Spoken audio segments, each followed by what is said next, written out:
Noong una, akala ni Lira na ang pagbabago ay kasing liit lamang ng isang tawag na hindi niya agad sinagot. Nasa kusina siya noon, nagbabanlaw ng mga baso mula sa gabing may bisita, habang ang mantika sa kawali ay malamig na at ang mga dahon ng sili sa may bintana ay halos hindi gumagalaw sa hangin. Nang umilaw ang screen ng telepono niya at makita ang pangalan ni Tita Cora, hinayaan niya muna itong tumunog hanggang sa tumigil, hindi dahil galit siya, hindi rin dahil wala siyang panahon, kundi dahil pagod siyang makinig sa tinig na laging may kasunod na tanong na parang paalala, at paalala na parang utang. Maya-maya ay tumunog ulit, tapos may sumunod na mensahe. Hindi ba kayo pupunta sa linggo? Nagtatanong na ang lahat. Matagal niyang tinitigan ang salitang lahat. Sa pamilya nila, ang lahat ay hindi kailanman tumutukoy sa lahat. Sapat na ang 3 o 4 na kamag-anak na mahilig magsalita para magmukhang buo ang pasya ng angkan. Pumasok si Danilo mula sa maliit nilang tindahan sa harap ng bahay. Amoy pawis at alikabok, dala ang isang kartong may laman na noodles at delata. Ibinaba niya iyon sa mesa, at agad hinubad ang tsinelas, saka tinanong kung sino ang tumawag. Sinabi ni Lira na si Tita Cora, at wala siyang kailangang idagdag pa dahil kitang-kita na ang bahagyang pag-igting sa panga ng asawa niya. Ganoon na sa nakaraang mga buwan. Sapat nang mabanggit ang isang pangalan mula sa panig ng ama ni Danilo, para humigpit ang hangin sa pagitan nila, kahit pareho naman silang magpipilit na wala namang problema, napapagod lang, mainit lang ang panahon, o marami lang talagang bayarin. Ang totoo, wala pang malinaw na away. Wala pang bagay na pwedeng ituro at sabihing doon nagsimula. Pero may mga maliliit na paglihis sa araw-araw na para bang ang sahig ng bahay nila ay unti-unting tumatagilid. May handaan ba? Tanong ni Danilo habang binubuksan ang isang supot ng tinapay. Hindi sinabi, sabi lang, nagtatanong na raw ang lahat kung pupunta tayo sa linggo. Tumango siya, pero hindi agad sumagot. Kumuha siya ng tinapay, pinaghati iyon sa gitna, at kumain na parang may iniisip na ayaw niyang ipakita. Sanay na si Lira sa ganitong katahimikan, sa uri ng katahimikang hindi mapayapa kundi maingat, katulad ng taong naglalakad sa madulas na tiles, at ayaw bumigay ang bigat ng katawan. Pagkaraan ng ilang sandali, sinabi ni Danilo, baka gusto lang nilang malaman kung tuloy ka pa sa pamamanhikan ni na Joel at Mika. Natawa si Lira ng bahagya, hindi dahil may nakakatawa, kundi dahil parang iyon lang ang ligtas na tunog na mailalabas niya. Pamamanhikan, ulit niya, parang may dapat akong aprubahan. Hindi naman gano, sabi ni Danilo, pero hindi rin niya ipinagtanggol ng buo ang sarili niyang sinabi. Sa pamilya nila, may mga bagay na hindi na kailangang opisyal na pangalanan para maging totoo. Ang kasal ng nakababatang pinsan, ang pagpunta ng buong angkan sa bahay ng babae, ang pagpapakita na maayos ang pamilya ng lalaki, na marunong rumespeto, na walang anumang lamat na makikita ng kabila lahat ng iyon, ay hindi basta ritual. Paghahanda iyon ng mukha. At dahil si Lira ang pinakamatinong manamit sa magkakapatid na napangasawa ng mga pinsan ni Danilo, at siya rin ang marunong magsalita ng maayos sa harap ng ibang tao, madalas siyang hilahin ni Tita Cora sa ganitong mga pagtitipon, para bang may tungkulin siyang lagyan ng kinang ang isang pamilyang matagal ng bitak-bitak, kahit pilit pinapakinis ang labas. Hindi naman siya tutol sa pagtulong. Noong una, natuto pa nga siyang ngumiti sa tamang sandali, mag-abot ng plato sa mga tiyahing hindi naman talaga nagugutom, kundi gustong makita kung gaano kasipag ang mga babaeng nakapangasawa sa kanilang angkan. Tumawa sa mga biro tungkol sa pagpapalaki ng magiging anak kahit 3 taon na silang kasal ni Danilo at wala pa rin namang bata. Ngunit nitong mga huling buwan, parang anumang simpleng pabor ay nagkakaroon ng bigat na hindi maipaliwanag. Bawat pakiusap ay may nakakabit na paninita. Bawat paanyaya ay may kasamang tanong kung bakit tila naglalayo sila.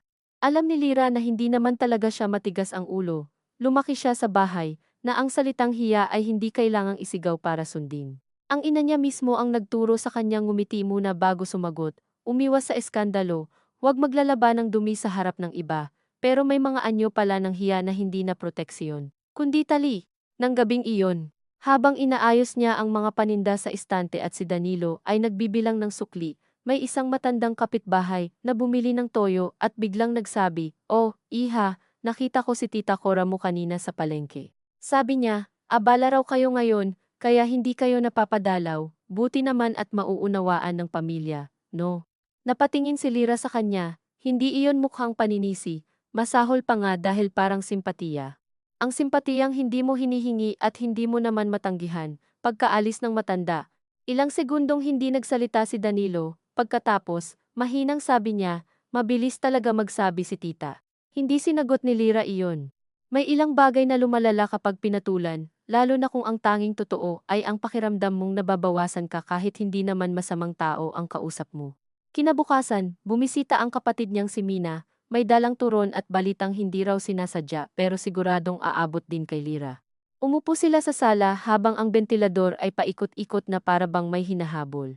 Nagkita kami ni Tita Cora sa simbahan. Sabi ni Mina, hawak ang tasa ng kape na para bang nais niyang pakalmahin ang sarili sa init niyon. Wala naman, nangamusta lang. Tinanong kung okay ka raw ba. At anong sinabi mo? Tanong ni Lira, sabi ko oo. Tapos, nag-atubili si Mina. Sabi niya, mabuti naman daw, kasi may mga tao raw kasing pag medyo nakakaangat, nakakalimot na.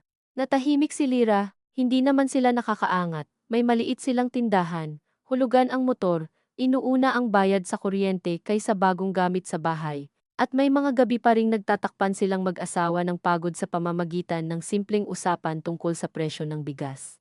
Ngunit marahil sa mata ng ilang kamag-anak, sapat nang hindi sila humihingi para magmukhang mayabang. Pagtayo ni Mina para maghugas ng kamay, napansin ni Lira ang sariling refleksyon sa salamin ng aparador. Maayos ang buhok. May suot na lumang duster ngunit malinis, tuwid ang tindig kahit pagod.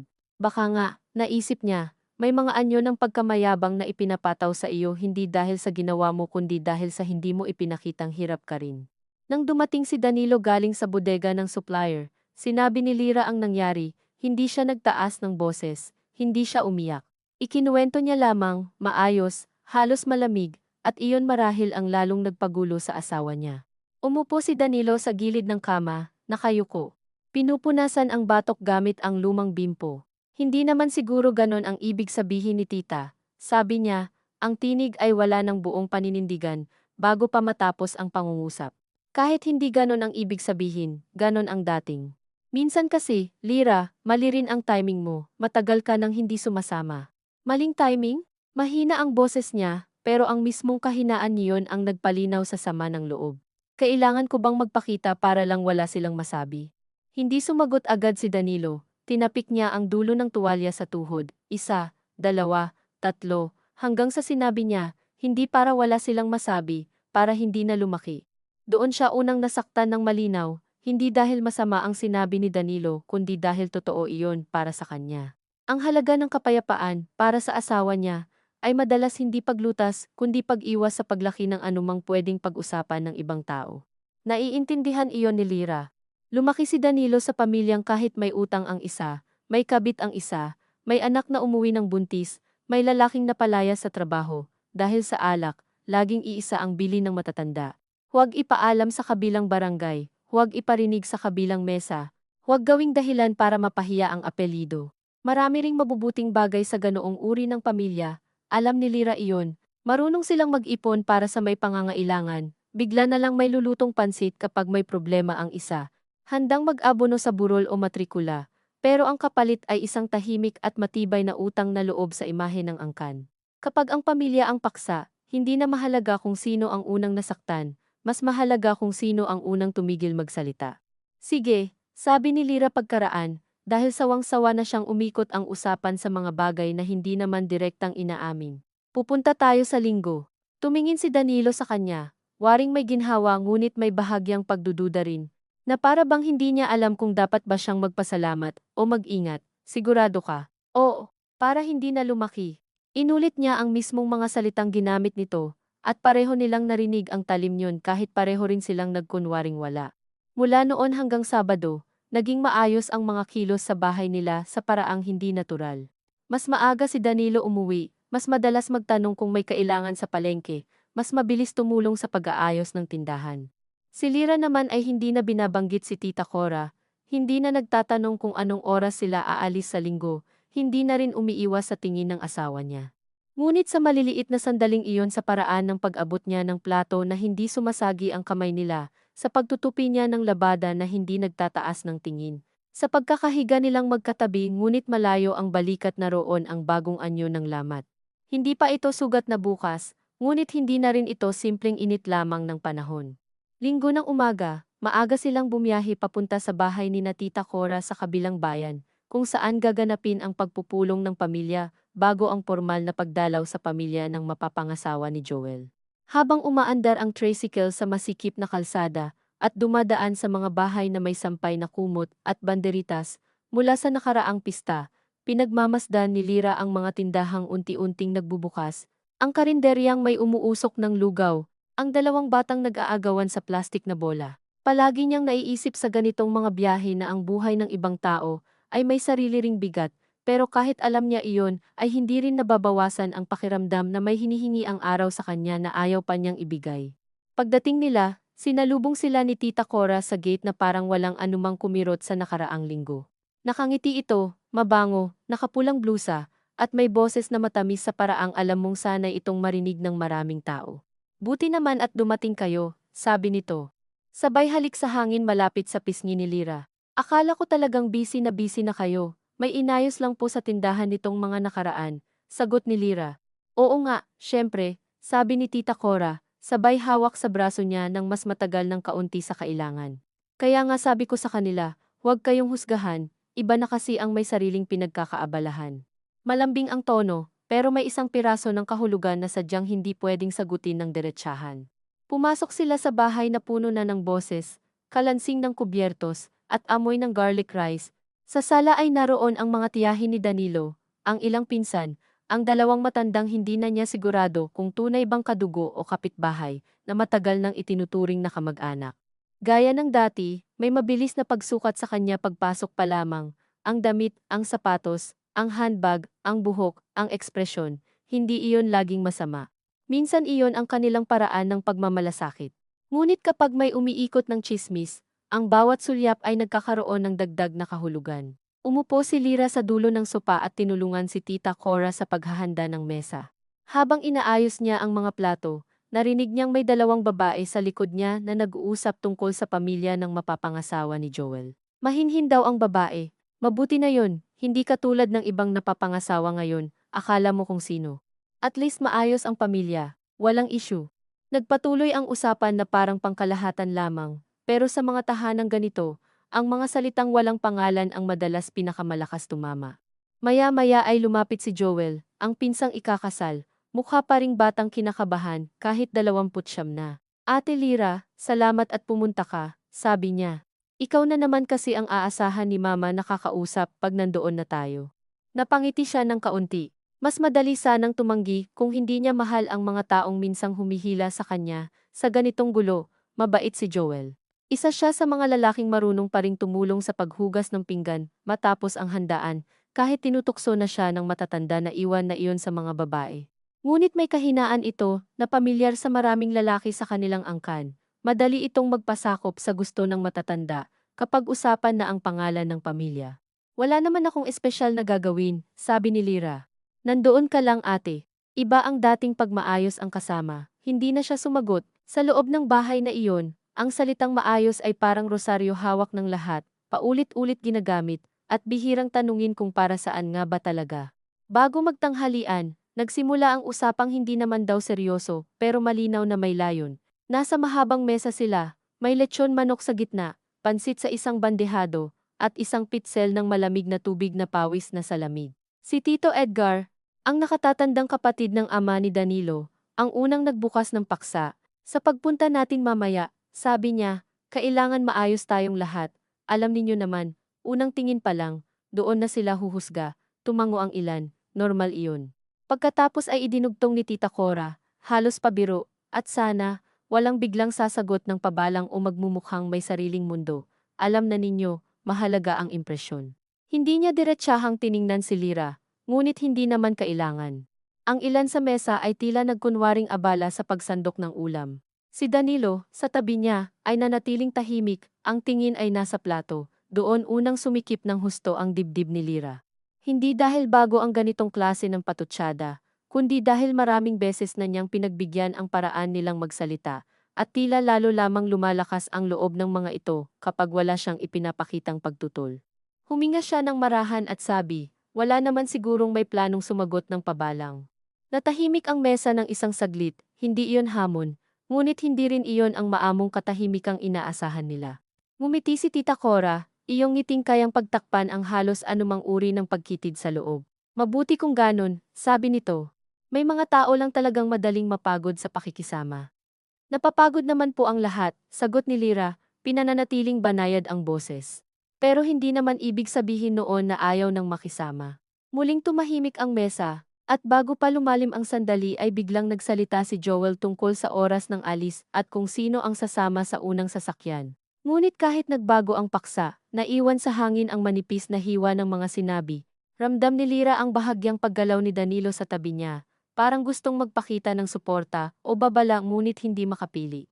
Sa lababo, habang naguhugas siya ng mga baso kasama ang dalawang pinsan, bumulong ang isa, si Nancy, hayaan mo na si tita, stress lang siya. Ang nakakainsulto sa ganitong mga payo ay hindi ang intensyon, kundi ang pagpapalagay na laging may sapat na puwang sa dignidad ng isang tao para lang ipagkasya ang mood ng iba. Okay lang, sabi ni Lyra, dahil iyon ang pinakamabilis na paraan para matapos ang eksena. Ngunit hindi siya okay, at alam niyang nakita iyon ni Nancy kahit pareho silang nagkunwaring hindi. Sa biyahe papunta sa bahay ng pamilya ng babae, magkakatabi sila ni Danilo at ni Tita Cora sa likod ng van. Nasa harap sina Joel at ang ilan pang pinsan, abala sa pag-uusap tungkol sa traffic at sa presyo ng bulaklak sa simbahan. Sa likod, mas tahimik. Minsan ay may tanong si Tita Cora kay Danilo tungkol sa isang formularyo para sa bangko. Minsan ay may paalala siya kay Lyra tungkol sa pag-abot ng cake pagdating nila. Madali sanang isiping maayos na ulit ang lahat kung hindi ganoon kapino ang alaala ng mesa sa tanghalian.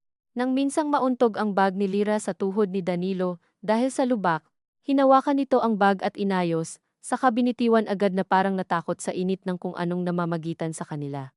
Gusto sana ni Lyra na doon pa lamang, sa pagitan ng pagdaan sa tulay at ng pagliko papasok sa subdivision, tanungin siya, bakit hindi ka nagsalita? Hindi naman para ipagtanggol ako sa lahat, kahit isang tingin lang sana na nagsasabing, sobra na, ngunit walang ganoong sandali. May mga asawang sa isang tingin pa lang ay nauunawaan ka. May mga asawang mabuti naman ngunit pinalaki ng napakaraming utang na loob kaya sa bawat pagkakataong kailangan kang piliin, kailangan muna nilang sukatin kung gaano kalaking gulo ang kapalit. Pagdating nila sa bahay ng pamilya ni Mika, nandoon ang ina ng babae sa pinto, maayos manamit, halatang pinaghandaang mabuti ang araw. Nagpalitan ng ngiti ang dalawang pamilya, nagmano ang ilan sa matatanda, at nagsimula ang karaniwang sayaw ng paggalang, biro, at maingat na pag-aalok ng pagkain. Dito sanay si Lyra. Alam niya kung paano maging magaan ang tono, paano sagutin ang mga tanong ng hindi masyadong mahaba, paano tulungan ang isang usapan na huwag mabulid sa pilit na katahimikan. Ilang ulit siyang kinausap ng tiyahin ni Mika tungkol sa tindahan nila, kung saan galing ang asawa niya, kung gaano katagal na silang kasal. Sinagot niya ang lahat ng may tamang init, ngunit ilang sandali pa ay dumating ang isang tanong na karaniwan naman dapat at karaniwan niya ring nahaharap sa loob ng 3 taon nilang pagsasama. Wala pa kayong baby? Tanong ng isang nakatatandang babae, hindi naman masama ang mukha, totoong mausisa lamang. Bago pa siya makasagot ay nauna si Tita Cora, nakangiting parang naglilihis lamang ng usapan. Darating din yan, sabi nito. Pinaplano pa nila. Siyempre gusto rin muna nilang maayos lahat. Maaaring wala sanang naging problema roon kung doon nagtapos, ngunit idinugtong pa nito, at saka, alam mo naman ngayon, may mga mag-asawa na mas inuuna ang trabaho kaysa pamilya. May ilang bahagyang tawa. Hindi malakas, hindi masakit kung sa malayo, ngunit sapat para maramdaman ni Lyra ang pag-init ng tainga niya. Tumingin siya kay Danilo. Nasa kabilang dulo ito ng sala, may kausap na ama ni Mika, at hindi niya narinig o marahil narinig, ngunit piniling huwag pansinin. Nagawa pa rin ni Lyra na ngumiti. Ayos lang po, sabi niya, bahala na kung kailan ibigay. Maayos ang sagot, wala ni bahid ng yabang o inis. Ngunit mula noon, hindi na siya ganap na nakabalik sa ritmo ng pagtitipon. May kung anong naputol, marahil hindi sa pagitan niya at ng mga tao roon, kundi sa loob niya, sa pagitan ng pasensyang dati niyang naiaabot at ng pagod na ayaw na palaging maunahan ng hiya. Sa hapag, habang nagsasalita ang mga matatanda tungkol sa petsa ng kasal, sa gastusin, at sa mga ninong, ilang ulit niyang narinig ang salitang pangalan. Kailangan alagaan ang pangalan. Huwag sayangin ang pangalan, malinis naman ang pangalan ng magkabilang panig. Nakinig si Lyra na parang may layong hindi niya maabot ang sarili niyang katawan. Naisip niya ang tindahan nila, ang mga gabing nagsasara sila ni Danilo nang magkasunod ang pagod, ang mga umagang sabay silang nagkakape sa plastik na tasa habang inaabot ang pandesal sa isa't isa. Doon, Sa maliit na buhay nilang pinaghirapan, malinaw sa kanya kung ano ang mahalaga, ang paraan ng pagtatanong nito kung kumain na ba siya, ang pag-iiwan niya ng huling piraso ng pritong isda para kay Danilo, kahit gusto rin niya, ang katahimikang hindi kailangang punuan. Ngunit dito, sa mga pagtitipong dinidiktahan ng tingin ng kamag-anak at kapitbahay, parang ang halaga ng kanilang pagsasama ay nasusukat sa gaano sila kahusay magmukhang walang problema. Sa pag-uwi, mas tahimik ang van. Pagod na ang lahat. Si Tita Cora ay tila nasa mabuting mood, natuloy ang layunin ng araw, walang malinaw na sabit, at mababait naman ang pamilya ng babae. Nang bumaba sila sa bahay nito para magpaiwan sandali at magkape, sinabi pa ni Tita Cora kay Lira habang inaabot ang isang lalagyan ng suman. Buti na lang at sumama ka. Kita mo, kapag present ka, mas maayos ang pakiramdam ng lahat. Hindi alam ni Lira kung alin ang mas nakakapagod, ang lantad na pamimintas o ang papuring ginagawa kang kagamitan. Umuwi silang mag-asawa na madilim na. Sa tricycle, dumaan sila sa kapilya kung saan may mga kabataang nakatambay pa sa labas at sa karinderyang bukas pa rin ang ilaw. Umuugong ang kalsada sa gabing mainit. Nang makarating sila sa bahay, tahimik nilang binuksan ang tindahan para iligpit ang ilang natirang paninda sa labas. Tinupi ni Lira ang trapal. Inayos ni Danilo ang kahon ng soft drinks. Pareho silang gumagawa ng mga pamilyar na bagay, ngunit malinaw na may isang usapan na naghihintay, at wala ni isa ang gustong mauna dahil pareho nilang alam na kapag nagsimula iyon, may masisingil na hindi na kayang ituring na simpleng tampo. Siya ang unang nagsalita. Narinig mo ba kanina ang sinabi ni tita tungkol sa baby? Hindi agad lumingon si Danilo. Alin doon? Iyong sinabi niyang inuuna ng ibang mag-asawa ang trabaho kaysa pamilya. Huminga si Danilo, napakabagal, saka isinara ang lagayan ng biskwit. Baka biro lang yon. Lahat na lang biro. Ano bang gusto mong gawin ko, Lira? Hindi siya sumigaw, pero may pagkaputol ang tono na galing sa pagod at sa matagal ng pagpipigil. Sa harap ng ibang tao, papatulan ko si tita. Hindi ko sinabing patulan mo, ano? Doon na siya tumingin dito, at sa dilim ng tindahan, sa pagitan ng mga nakasabit na sachet ng shampoo at kape, kitang-kita niya ang mukha nitong hindi galit, kundi nagigipit. Maraming beses na siyang nahabag sa ganitong ekspresyon ni Danilo. Ito ang mukha ng lalaking hindi masamang asawa ngunit nakasanayan ng ang kapayapaan ay laging binabayaran ng pananahimik. Kahit minsan lang sana, sabi ni Lira, mas mahina na ngayon, maramdaman ko na hindi ako laging kailangang umunawa. Walang sumagot sa kanila ang gabi. Mula sa labas ay may dumaan na motor, may tumahol na aso sa malayo. May narinig na mahinang tawanan ng dalawang lalaki sa kanto. Ibinaba ni Danilo ang tingin. Hindi ko naman pinapabayaan ka, sabi niya. Hindi mo nga ako pinapabayaan, sagot ni Lira. Pero madalas, hinahayaan mo lang. Magkaibang bagay iyon, at nang masabi niya, saka lamang niya lubos na naunawaan kung gaano kalaki ang agwat. Umupo si Danilo sa maliit na bangkong ginagamit nila sa tindahan. Pinahid niya ang dalawang palad sa pantalon niya. Saka tumingin sa kanya ng tuwid sa unang pagkakataon mula nang mag-umpisa ang usapan. Alam mo naman ang pamilya ko, sabi niya. Hindi sila madaling kausapin. At ako ba, madaling kayanin. Napapikit siya agad matapos iyong mabitawan, hindi dahil pinagsisisihan niya, kundi dahil alam niyang iyon ang uri ng tanong na hindi na mapapabalik sa dati ang isang gabi. Tahimik si Danilo. Sa mukha nito, may mabilis na pagdaan ng sakit. Marahil dahil naramdaman nitong hindi na lamang tungkol sa mga tiyahin ang usapan, kundi tungkol sa mismong hugis ng kanilang pagsasama. Hindi ko sinasabing madali ka, sagot nito. Sinasabi ko lang na minsan kailangan nating pagbigyan para tahimik. Hanggang kailan? Hanggat maaari. Natawa si Lira, isang maigsi at pagod na tunog. Iyon nga ang problema, Danilo, sa inyo, laging hanggat maaari, hanggat kaya, hanggat may mukha pang maihaharap, hanggat hindi pa sumasabog. Pero habang tahimik sa labas, may kung anong nababawas sa loob. Nakita niyang gusto nitong sumagot, ngunit may pumigil.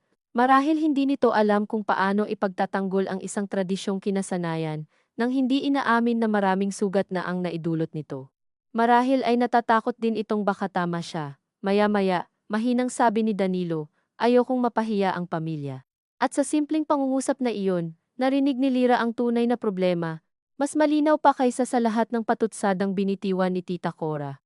Hindi dahil mas pinili ng asawa niya ang pamilya kaysa sa kanya sa paraang lantaran at masama. Hindi, mas masakit pa nga dahil hindi ganoon kasimple.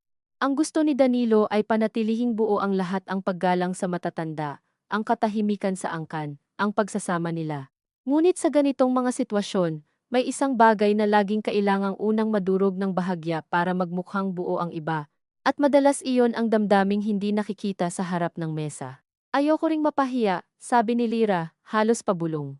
Pero napapagod na ako lagi ang dapat mag-adjust para hindi mapahiya ang iba. Umupo siya sa isa pang bangko. Hindi na sila magkalayo, ngunit hindi rin sila magkatabi ng sapat para magdikit ang tuhod. Ilang sandali, pareho silang nakatingin sa mga kahon ng sabon at sardinas na para bang may kasagutang maisusulat sa mga etiketa ng mga iyon. Hindi naman sila naghihirap ng lubha, hindi rin sila maluho. Kung tutuusin, maaari sanang maging payak ang buhay nila kung payak din sana ang hinihingi ng mga taong nakapaligid. Ngunit ang pamilya ni Danilo ay parang bahay na laging may bisita, kahit hindi ka handa, at bawat bisita ay may dalang tingin na kailangang paghandaan. May sinabi sa akin si Tita Cora noong isang linggo, dagdag ni Lira, hindi na nakatingin sa asawa. Sa simbahan. Hindi sa akin diretsahan. Kay Mina. Na may mga tao raw na pag medyo nakakaangat, nakakalimot na, umigting ang panga ni Danilo, bakit hindi mo sinabi agad? Anong mangyayari kung sinabi ko agad? Tanong niya. Ganito rin. Hindi na nakasagot si Danilo. At sa wakas, sa mismong kawalan ng sagot, may lumitaw na bagay na matagal nang nakalubog sa pagitan nila, hindi lamang mga kamag-anak ang problema, kundi ang ugali nilang mag-asawa na iurong ang totoo, hanggang sa maging mas mabigat ito kaysa noong una. Umabot ang kamay ni Danilo sa gilid ng estante, saka umurong, parang gusto niyang hawakan siya, o marahil gusto lang niyang may mapaglagyan ng kaba. Pasensya ka na, sabi niya sa huli, at bagaman tunay iyon, alam ni Lira na hindi sapat ang paghingi ng tawad sa problemang hindi pa rin niya kayang pangalanan ng buo. Hindi naman ako humihingi ng gulo, sabi niya. Hindi ko ring hinihingi na talikuran mo sila, gusto ko lang maramdaman na kapag may sumusobra na, hindi ako nag-isa sa pagharap. Tumango si Danilo, dahan-dahan, parang may iniisip na sagot ngunit hindi pa kayang sabihin. Susubukan ko, aniya. Hindi pangako, hindi rin pagtanggi, isang bagay sa gitna, gaya ng maraming bahagi ng buhay nilang dalawa.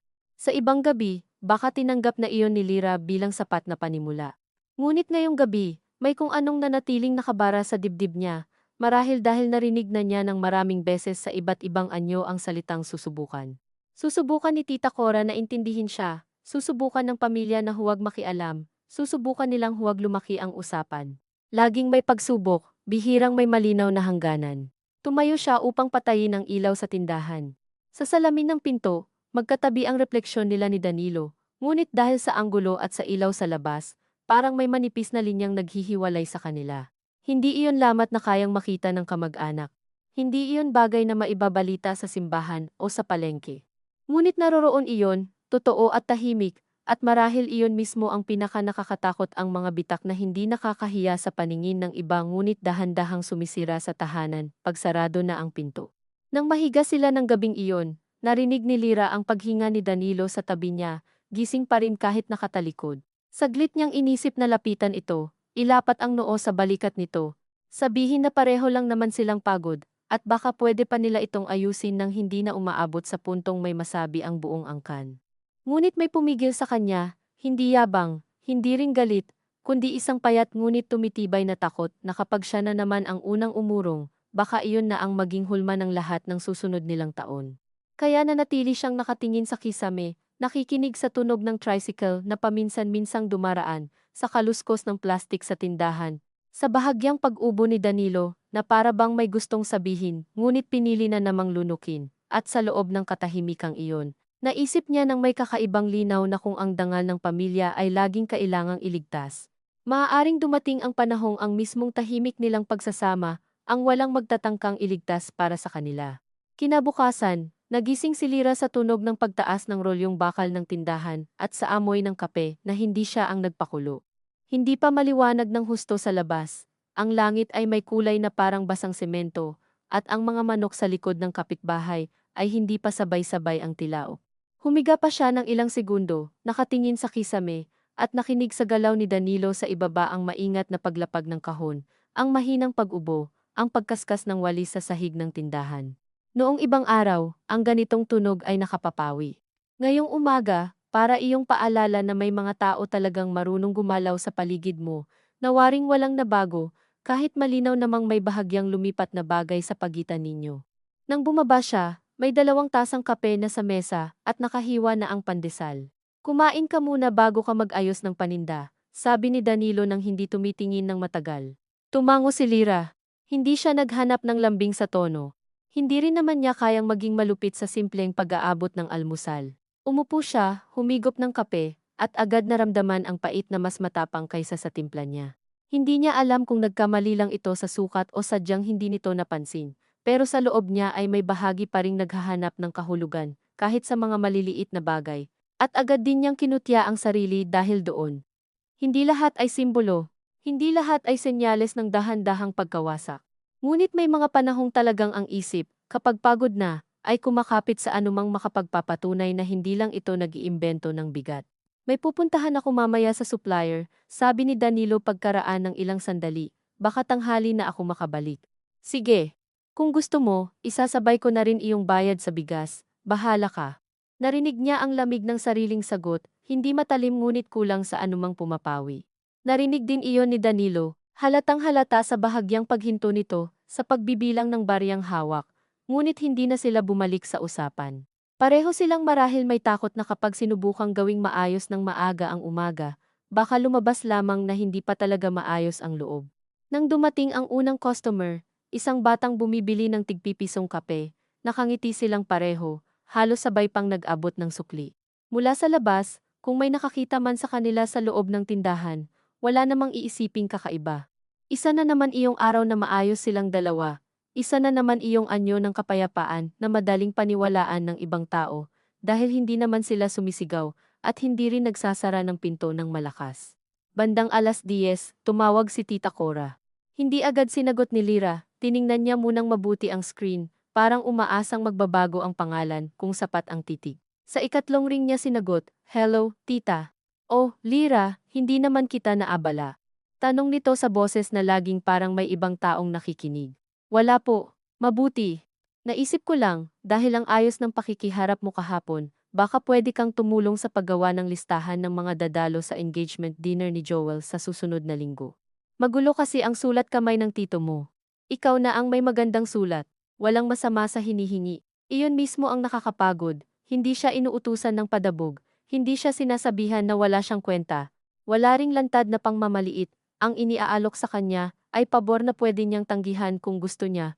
Ngunit ang mismong pagtanggi ay agad magiging patunay ng lahat ng gusto ng isipin ng iba tungkol sa kanya. "Marami po kaming aayusin dito sa tindahan," sabi niya.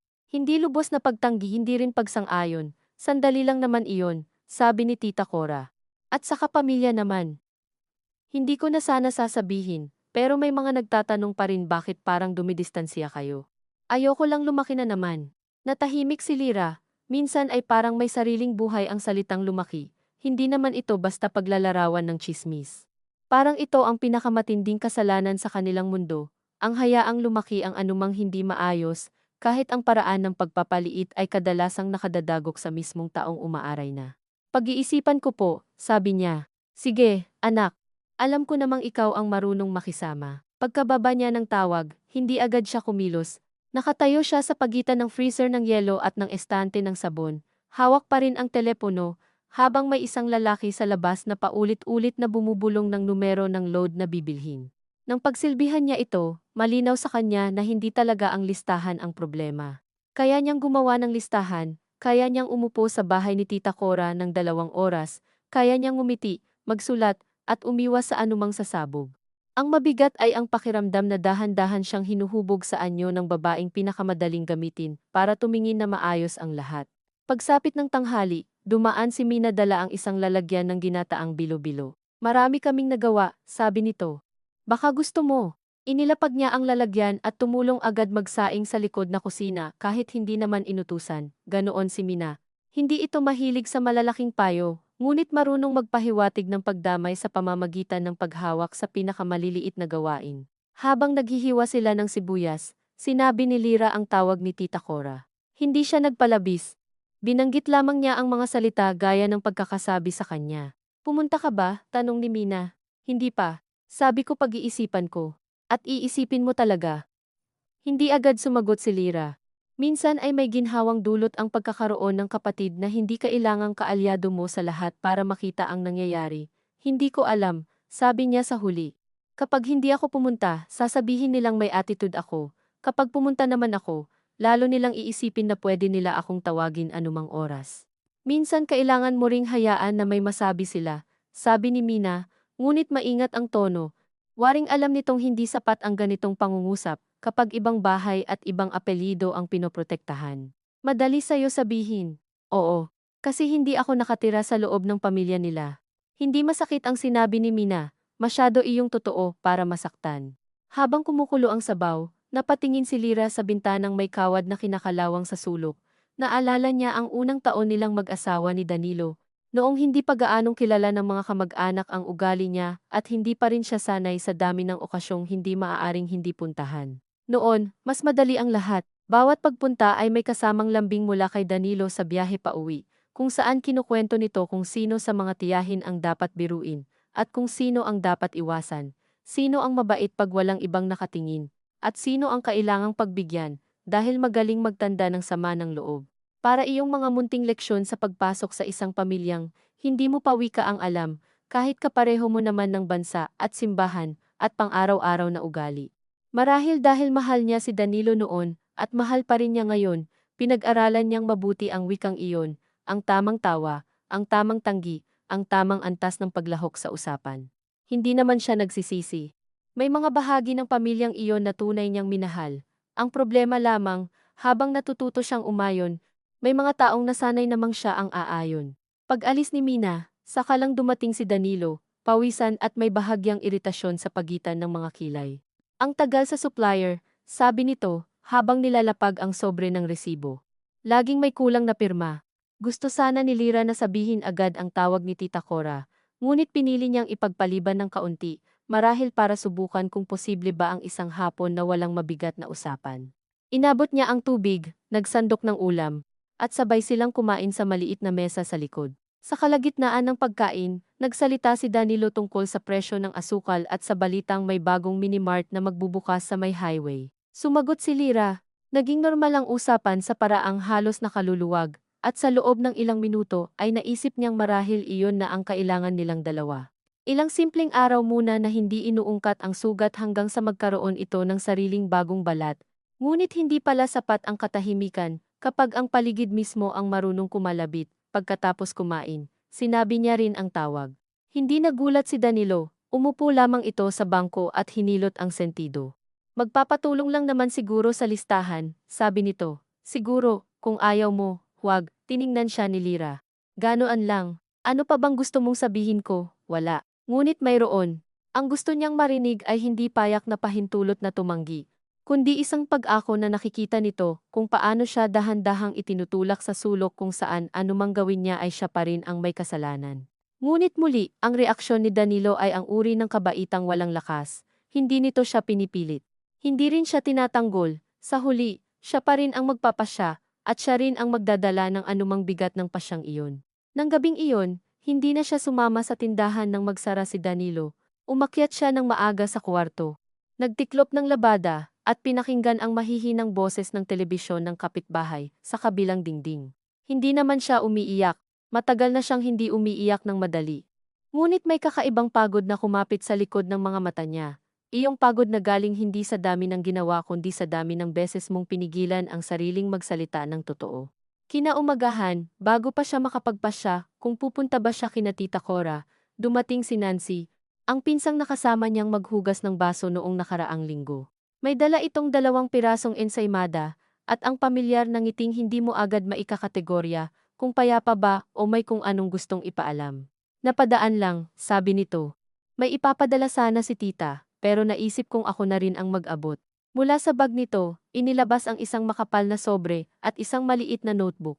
Listahang ito ng mga kailangang ayusin, baka pwede kang tumulong kahit dito lang sa bahay. Hindi agad inabot ni Lira ang mga iyon. Sinabi ko kay Tita na pag-iisipan ko pa. Oo nga, sabi ni Nancy, waring hindi naman nababahala. Kaya nga hindi ka na niya pinapapunta. Dito mo na lang gawin para madali. Umangat ang paningin ni Lira sa mukha nito. Nandoon ang kabaitan, o isang bagay na kahawig ng kabaitan na mas nakalilito dahil hindi mo alam kung dapat mo bang pasalamatan o bantayan. Busi ako rito. Alam ko.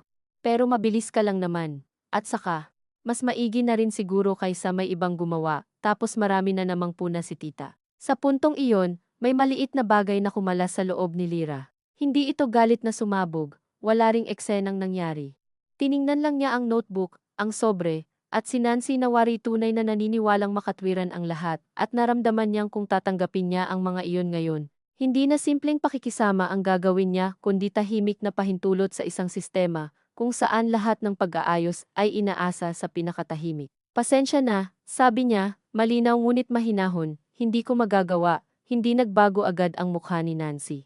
Bihasa ring marahil ito sa pagpigil, talaga. Oo, kahit saglit lang, oo.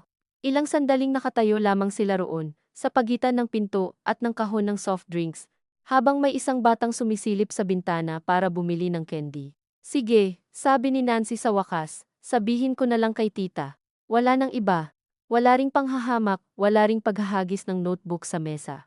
Iyon mismo ang dahilan, kaya nang makaalis ito, ay nanghina ng kaunti ang tuhod ni Lira. Sa mga pamilyang tulad nito, hindi kailangang may sumigaw para maramdaman mong may nangyari. Minsan sapat na ang isang tahimik na sige para marinig mo na ang darating na alon. Nang malaman ni Danilo ng tanghali na tinanggihan niya si Nancy, hindi rin ito nagalit, iyon na siguro ang masaklap. Desisyon mo naman yon, sabi nito habang nag-aayos ng kahon ng gatas. Uwa, at bakit ganoon ang tingin mo sa akin? Napaangat ang ulo ni Lira. Paano? Parang may ginawa akong masama. Napatahimik siya. Sa isang bahagi, gusto niyang sabihing iyon nga ang problema. Madalas ay wala namang tahasang ginagawang masama si Danilo. Ngunit sa kabilang bahagi, alam din niyang may sugat itong sarili pagdating sa pamilya. Tuwing may tensyon, para itong batang biglang pinabalik sa bahay na kailangan laging maayos ang mukha sa harap ng bisita. Hindi ikaw ang tumanggi, sabi niya sa huli. Oo, pero alam ko na ako rin ang maririnig mamaya. Doon siya napatingin dito ng matagal. Iyon ang isa sa mga bihirang sandaling hindi nagtatago si Danilo sa likod ng pagiging neutral. Nasa harap na mismo ang katotohanang kinaiinisan niya, ngunit bihirang aminin. Natatakot din ito sa magiging tingin ng mga kamag-anak, at sa halip na sabihin iyon ng payak, mas madalas nitong tinatawag na pag-iingat, pakikisama, o pagpapanatili ng tahimik. So ano ang gusto mo? Tanong ni Lira, hindi pa ring mataas ang boses, na tinanggap ko na lang, hindi ko sinasabi yon. Pero yon ang magiging mas madali para sa'yo. Hindi agad nakaimik si Danilo. Sa mukha nito ay dumaan ang bahagyang hiya ng taong ayaw masumbatan sa isang bagay na totoo naman. Mas madali para sa ating dalawa, sabi nito sa wakas. Hindi, sagot ni Lira, mas madali lang sa araw na ito. Hindi na sila nag-usap pa ng ilang minuto. Sa labas, may dumating na tricycle ng soft drinks, at kinailangan nilang magtulungan sa pagbababa ng mga bote. Habang sabay silang nag-aangat ng crate, naramdaman ni Lira ang bigat nito sa mga kamay, at naisip niya, sa paraang halos mapait ang pagkakatanto, na mas madali pa itong kargahin kaysa sa ilang pangungusap na ilang buwan nang hindi nila mailagay sa tamang lugar. Pagsapit ng hapon, nagkatotoo ang inaasahan ni Danilo. Tumawag si Tita Cora, hindi niya agad sinagot, ngunit pangatlong tawag ay sinagot din. Nasa likod lamang si Lira, nagbubunot ng tangkay ng kangkong para sa hapunan, at rinig niya ang boses nitong pabago-bagong banayad at mabigat. Hindi, tita, hindi naman ganoon, sabi ni Danilo. Maya-maya, oo, naiintindihan ko. Pagkaraan pa ng ilang sandali, hindi po, wala naman siyang sama ng loob, busy lang talaga. Sa bawat paglilinaw ni Danilo, pakiramdam ni Lira ay lalo lamang nabubuo ang isang salaysay na hindi naman talaga galing sa kanya. Ang babaeng medyo malamig, medyo mapili, medyo kailangang intindihin dahil baka napapagod o may sariling iniisip. Isang bersyon ng pagkatao na hindi lubos na mali, ngunit lalong hindi sapat. Nang matapos ang tawag, hindi agad siya nilapitan ni Danilo. Inilapag lamang nito ang telepono at tumayo sa may pinto, nakatingin sa labas na para bang ang dapit hapon sa kalsada ay may maibibigay na tamang unang pangungusap. Galit ba? Tanong ni Lira. Hindi raw galit, sabi ni Danilo. Nasaktan lang. Napangiti siya nang halos wala ng saya. Siyempre, sinabi ko na busy ka. At naniwala ba? Hindi ko alam. Umiling si Danilo at saka idinugtong, sabi niya, kapag ganyan daw tayo umasta, baka isipin ng ibang kamag-anak na minamaliit natin ang okasyon ni Joel. Tayo, ikaw ang tinutukoy niya, pero syempre, hindi na nito tinapos, hindi na kailangan. Sa pamilya ng asawa niya, bihirang manatili sa iisang tao ang bigat ng puna, palaging may kaunting ambon na tatalsik sa pinakamalapit na apelyido. Masama ba kung isipin nila yon? Tanong ni Lyra, hindi dahil gusto niyang saktan si Joel kundi dahil pagod na siyang laging mas takot sa interpretasyon ng ibang tao kaysa sa sariling pagkapagod.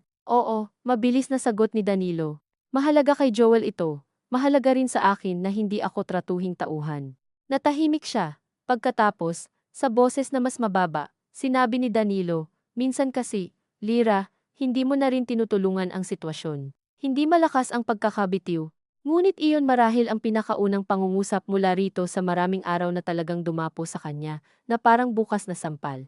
Hindi dahil bastos, hindi dahil wala itong punto, kundi dahil ngayon lamang ito pumili ng panig, at ang pinili nito ay hindi siya. Iniangat niya ang ulo. Anong ibig mong sabihin? Alam mo naman kung paano sila, alam mo na sa maliit na bagay lumalaki ang tingin nila. Kung alam mo na, bakit mo pa pinipiling pasikipin? Ako ang nagpapasikip. Hindi iyon ang sinabi ko, pero iyon ang ibig mong sabihin. Huminga ng mariin si Danilo at tumalikod, para bang ang pinakaresponsableng gawin ngayon ay huwag nang tumingin sa kanya habang mainit pa ang ulo. Ngunit ang pagtalikod na iyon, gaano man kaikli, ang tuluyang nakapagpatigas sa kung anong ilang araw nang nanginginig sa loob ni Lyra. Sabihin mo ng diretsyo, Ania. Mas madali ba sa'yo na ako na lang lagi ang magbigay daan? Hindi sumagot si Danilo. Sabihin mo.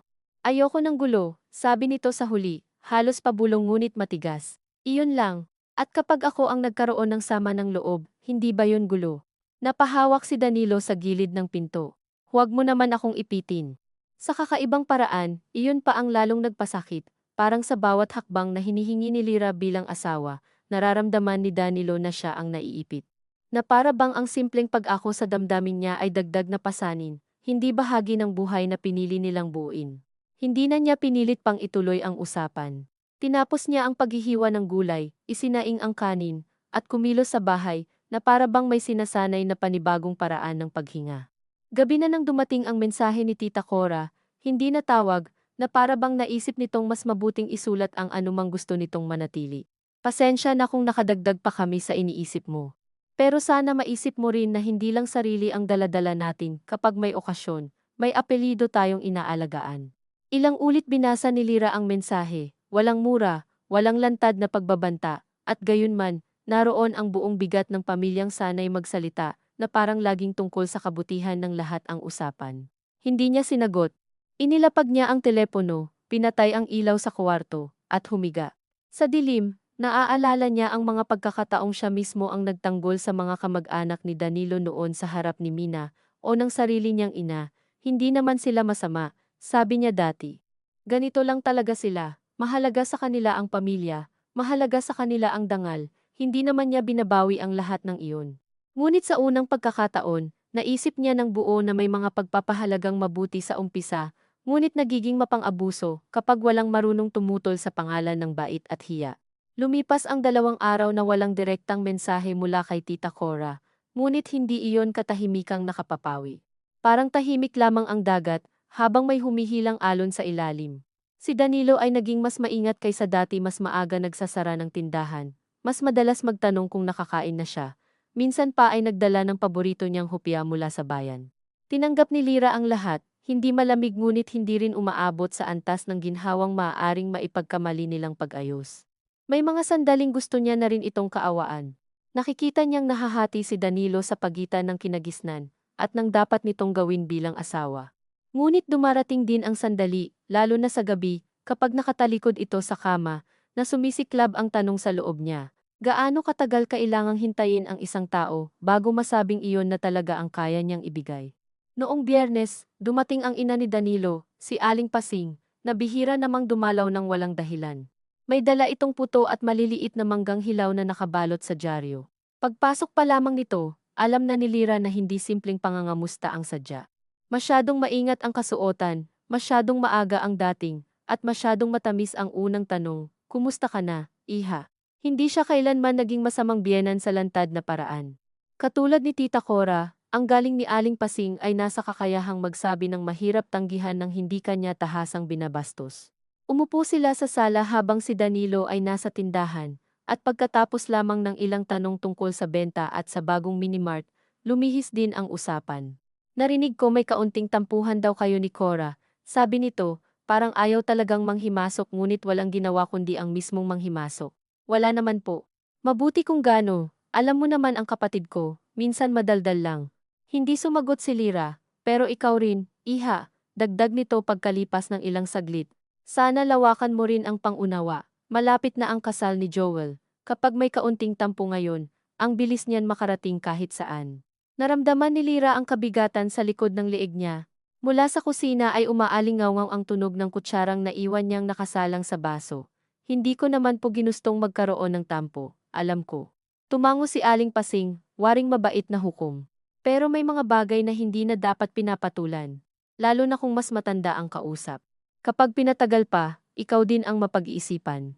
Hindi niya alam kung ano ang mas mahapdi, ang pagiging inaasahan na siya ang mas may kontrol sa sarili, o ang katotohanan sa lahat ng bersyon ng kwentong maaaring isalaysay ng pamilya. Palaging siya ang kailangang mas maging malawak ang dibdib, dahil siya ang mas kayang magtimpi. Ako po ba talaga ang nagpapalaki nito? Tanong niya.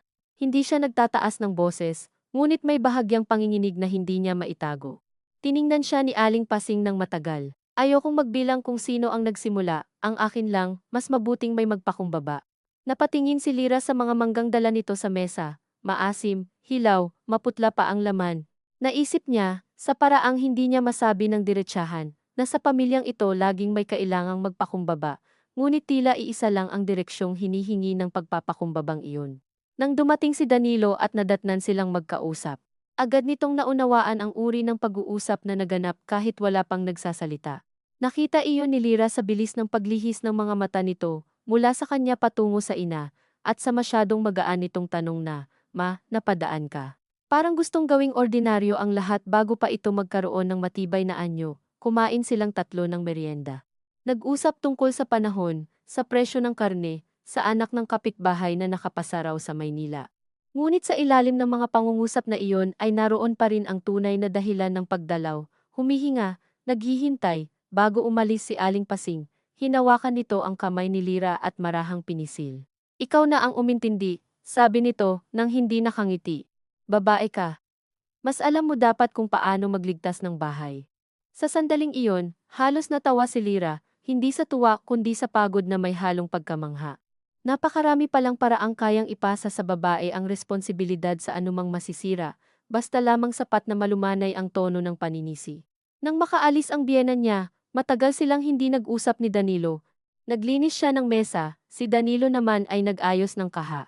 Sa wakas, ito rin ang nagsalita, "Huwag mo nang dibdibin si Mama." Ibinaba ni Lyra ang baso sa lababo ng mas malakas kaysa sa balak niya. "Hindi ko alam kung alin ang mas nakakapagod," sabi niya, nakatalikod. "Iyong mga sinasabi nila o iyong lagi mong sagot na huwag ko na lang dibdibin? Ano ba ang gusto mong gawin ko?" Muli na naman. Pareho ang tanong, pareho ang butas na binubuksan nito sa loob niya. Humarap siya. "Kahit minsan, sabihin mo sa kanila na hindi ako ang dapat laging umintindi. Eh kung lalo lang lumala, lumalala rin naman kahit tahimik ako." Hindi sumagot si Danilo. Sa katahimikang iyon, naisip ni Lyra na marahil may mga lalaking hindi kulang sa pagmamahal, kulang lamang sa tapang na kilalaning may mga pagkakataong ang pag-iwas sa eskandalo ay isa ring anyo ng pagtataksil, hindi sa katawang may ibang hinawakan, kundi sa damdaming araw-araw mong pinangako ang sasamahan. Lumipas ang Sabado sa mabagal, ngunit mabigat na anyo. Dumating ang ilang customer, naubos ang soft drinks, nagbilang sila ng kita, at nagsaing si Lyra para sa gabi. Sa hapon, si Joel mismo ang tumawag. Iyon ang unang beses mula noong linggo. Pagkakita ng pangalan nito sa screen, nakaramdam si Lyra ng bahagyang kirot dahil sa lahat ng taong nadadamay. Si Joel marahil ang pinakahindi niya gustong saktan. "Ate, bungad nito, busy ka ba?" "Hindi naman. May gusto lang sana akong sabihin, huwag ka sanang magalit." Napaupo siya sa dulo ng kama. "Ano iyon?" "Nagsasalita kasi sina Mama at si Lola, alam mo naman sila. Sinasabi nilang baka may tampo ka raw, at baka makaapekto pa sa dinner next week. Gusto ko lang sabihin na sana pumunta ka. Hindi dahil sa kanila. Para sa akin. Iyon ang pinakamahirap pakinggan, ang pakiusap na hindi mo gustong tanggihan dahil galing sa taong wala namang ginawang mali, ngunit alam mong ginagamit din ng iba ang kabutihan nito para makuha ang gusto nila. Joel, hindi kita pinipilit ate. Pero alam mo naman kung paano ang pamilya. Kapag wala ka, mas lalaki pa ang usapan, ayokong may gulo bago ang kasal. Nagsara si Lira ng mga mata. Mula sa ibaba ay naririnig niya ang pagbukas ng pinto ng refrigerator at ang mahinang pag-uubo ni Danilo. Pag-iisipan ko, sabi niya. Tahimik si Joel sa kabilang linya at nang magsalita muli, mas bata ang dating ng boses nito kaysa sa naaalala niya. Sana huwag mong isipin na kampi ako sa kanila. Gusto ko lang sana, kahit isang beses, maayos na lahat. Pagkababa niya ng tawag, umupo siya roon ng matagal. May mga hiling na mas mabigat tanggihan dahil hindi naman ito para sa maling tao. Kung si Tita Cora lang, marahil mas madali. Kung sariling yabang lamang niya ang usapan, marahil kaya niya ring lunukin. Ngunit naroroon na naman ang pamilyang iyon, bihasa sa pagdugtong-dugtong ng mga damdamin ng bawat isa, hanggang sa maging mahirap tukuyin kung saan natatapos ang tunay na pagmamalasakit at saan nagsisimula ang paggamit sa hiya. Nang umakyat si Danilo sa kuwarto, hindi na siya nagpaligoy. Tumawag si Joel, sabi niya. Alam ko. Tinawagan din ako. At, sana raw pumunta tayo sa dinner. Tumango si Lira. Gusto mo bang pumunta? Tanong ni Danilo. Napatingin siya rito nang may pagod na halos hindi nagalit. Hindi ko na alam kung gusto ko ba, o pagod lang akong ako lagi ang magpapasya para hindi kayo mahirapan. Kitang nasaktan si Danilo, ngunit sa halip na sumagot agad ay umupo ito sa gilid ng aparador. Nakayuko, ang dalawang siko sa tuhod. Hindi ko ginustong mapunta rito, sabi nito, alam ko. Nahihiya rin ako. Iyon marahil ang pinakatapat na narinig niya mula rito sa buong linggo, at dahil doon ay hindi niya agad napigil ang paglambot ng isang bahagi ng loob niya. Hindi sapat ang hiya bilang pagkilos, ngunit may bigat pa rin ang marinig na hindi pala siya nag-iisang ginigipit ng nangyayari. Saan ka nahihiya? Tanong niya, maingat. Hindi agad sumagot si Danilo. Matagal itong tahimik, hanggang sa akala niya'y hindi na ito magsasalita. Na parang hindi ko mapahinto si mama at si tita. Sabi nito sa huli, napakiramdam ko, kahit anong gawin ko, may mapapahiya, na kapag kumampi ako sa iyo ng buo, iisipin nilang inilayo mo ako. Kapag hindi naman, parang pinababayaan kita. May kung anong humaplo sa dibdib ni Lira sa mga salitang iyon, hindi bilang lunas kundi bilang pagbubukas ng isang pinto na matagal nakasara. Ito pala ang loob ni Danilo kapag hindi nito inuuna ang pagiging maingat, takot, hiya, at ang paniniwalang anumang piliin nito ay may mawawala. Naiintindihan niya iyon, at dahil naiintindihan niya, lalo siyang napagod, sapagkat may mga taong mahirap sukwan hindi dahil tama sila, kundi dahil nakikita mo kung paano sila nabuo. Pero may pinipili ka pa rin, sabi niya ng mahina. Kahit hindi mo sabihin, sa bawat pagkakataon. Napayuko si Danilo, alam ko. Wala nang sumunod. Mula sa bukas na bintana ay may amoy ng piniritong tuyo mula sa kabilang bahay. May batang sumigaw ng pangalan ng kalaro. May motor na umarangkada sa dulo ng kanto. Ang buong barangay ay nagpapatuloy sa karaniwang gabi nito, habang sa maliit nilang kuwarto, may usapan na hindi na makabalik sa dati ngunit hindi pa rin humahantong kung saan man dapat. Pupunta tayo, sabi ni Lira sa wakas, at naramdaman niyang pagkapit pa lamang ng mga salitang iyon sa hangin, ay may kasama na agad iyong pagod at kaunting pagkamuhi sa sarili. Mabilis na napaangat ang ulo ni Danilo. Sigurado ka? Oo. Pero hindi dahil tama sila. Lira, makikinig ka muna. Tumahimik ito. Pupunta ako para kay Joel, at para matapos ang usapang ako ang sanhi ng lahat. Pero kapag may isa pang patama sa harap ko, hindi ko alam kung mananahimik pa ako, hindi kita pinagbabantaan. Sinasabi ko lang kung nasaan na ako. Nakatingin lamang si Danilo sa kanya, at sa unang pagkakataon matapos ang maraming araw, wala itong itinago sa mukha. May ginhawa dahil sasama siya, may takot sa maaaring mangyari. At may isang uri ng lungkot na marahil ngayon lang nito tuluyang naramdaman, na ang pagpili niyang huwag pumili ng maaga ay nagdala rin sa kanila sa puntong ito, kung saan ang pagpunta sa isang simpleng hapunan ay parang pagpasok sa silid na parehong alam ninyong may manipis ng bitak ang salamin. Sasama ako sa'yo, sabi nito. Dapat lang, sagot ni Lira, hindi mapaklang ngunit hindi rin malambing. Kinabukasan, nagsimba sila ng magkatabi, ngunit hindi magkahawak ng kamay. Sa homilya tungkol sa pagtitiis at pag-unawa, naramdaman ni Lira ang pamilyar na inis na ayaw niyang aminin kahit sa sarili. Hindi dahil tutol siya sa aral, kundi dahil sa dami ng pagkakataong ang pinakamadaling ituro sa taong nasasaktan ay pagtitiis, samantalang ang mas mahirap hingin sa nakasasakit ay pagpigil. Paglabas nila ng simbahan, may ilang kakilala ang bumati, nagtanong tungkol sa tindahan, ngumiti kay Danilo, pinuri ang suot niyang polo. Wala ni isa ang makapagsasabing may dumadaan na ganito sa loob nila. Muli na namang napatunayan kung gaano kadaling magmukhang maayos kapag pareho kayong sanay magtimpi. Sa gabi bago ang engagement dinner, tinulungan ni Lyra si Danilo plansahin ang polo nito. Inayos niya rin ang sariling bestida hindi bago, ngunit malinis at sapat ang ganda upang hindi siya mapansin sa maling dahilan habang pinapainit niya ang plansa. Bigla niyang naalala ang unang beses na kasama siyang ipinakilala ni Danilo sa mas malawak na pamilya. Nang time na iyon, may kakaibang pride sa mata nito habang ipinapakilala siya, at siya na may kinilig pa sa paraan ng pagsabi nito ng pangalan niya, buo at walang alinlangan. Nandoon pa rin ba ang lalaking iyon? Naisip niya, o ito rin ba ang anyo niya ngayon? Mas tahimik, mas maingat, mas sanay umiwas kaysa sumalubong. Marahil nandoon pa rin. Marahil pareho lang silang natabunan ng mga bagay na una nilang inakalang kayang pagbigyan ng hindi sila mababago. Ayos na ba iyan? Tanong ni Danilo, tumutukoy sa laylayan ng bestida. Lumapit siya, inayos ng kaunti ang tela, saka umurong.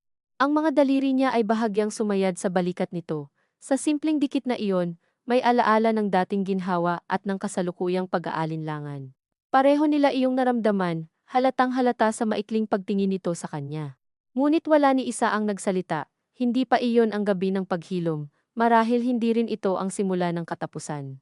Ito lamang ang gabi, bago sila muling humarap sa pamilyang alam na ngayon kung gaano kalayo ang kayang itulak ang isang tao, basta't nakabalot sa salita ng dangal. Nang mahiga sila, mas malapit ang pagitan nila kaysa sa mga nakaraang araw, ngunit hindi pa rin sapat para matawag na yakap. Nakahiga si Lyra, nakikinig sa mahinang paghinga ni Danilo, at sa loob ng kalahating dilim ng kwarto, ay napagtanto niyang ang pinakakinatatakutan niya ay hindi na ang mga sasabihin ng mga kamag-anak kinabukasan. Hindi na rin ang posibilidad na mapahiya ang isang apelyido sa harap ng isa pang apelyido. Ang mas kinatatakutan niya ay ang unti-unting pagkapino ng loob niya sa maling paraan ang posibilidad na sa dami ng beses na hihingan siyang umunawa, isang araw ay maunawaan na lamang niya ang lahat maliban sa sarili.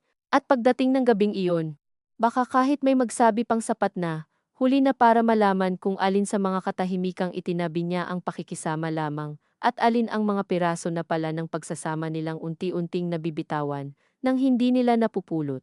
Kinabukasan ng engagement dinner, mas maaga kaysa karaniwan nagising si Lyra, hindi dahil sa alarm o sa ingay ng tindahan, kundi dahil sa uri ng kaba na hindi naman matulis ngunit ayaw kang hayaang manatili sa tulog.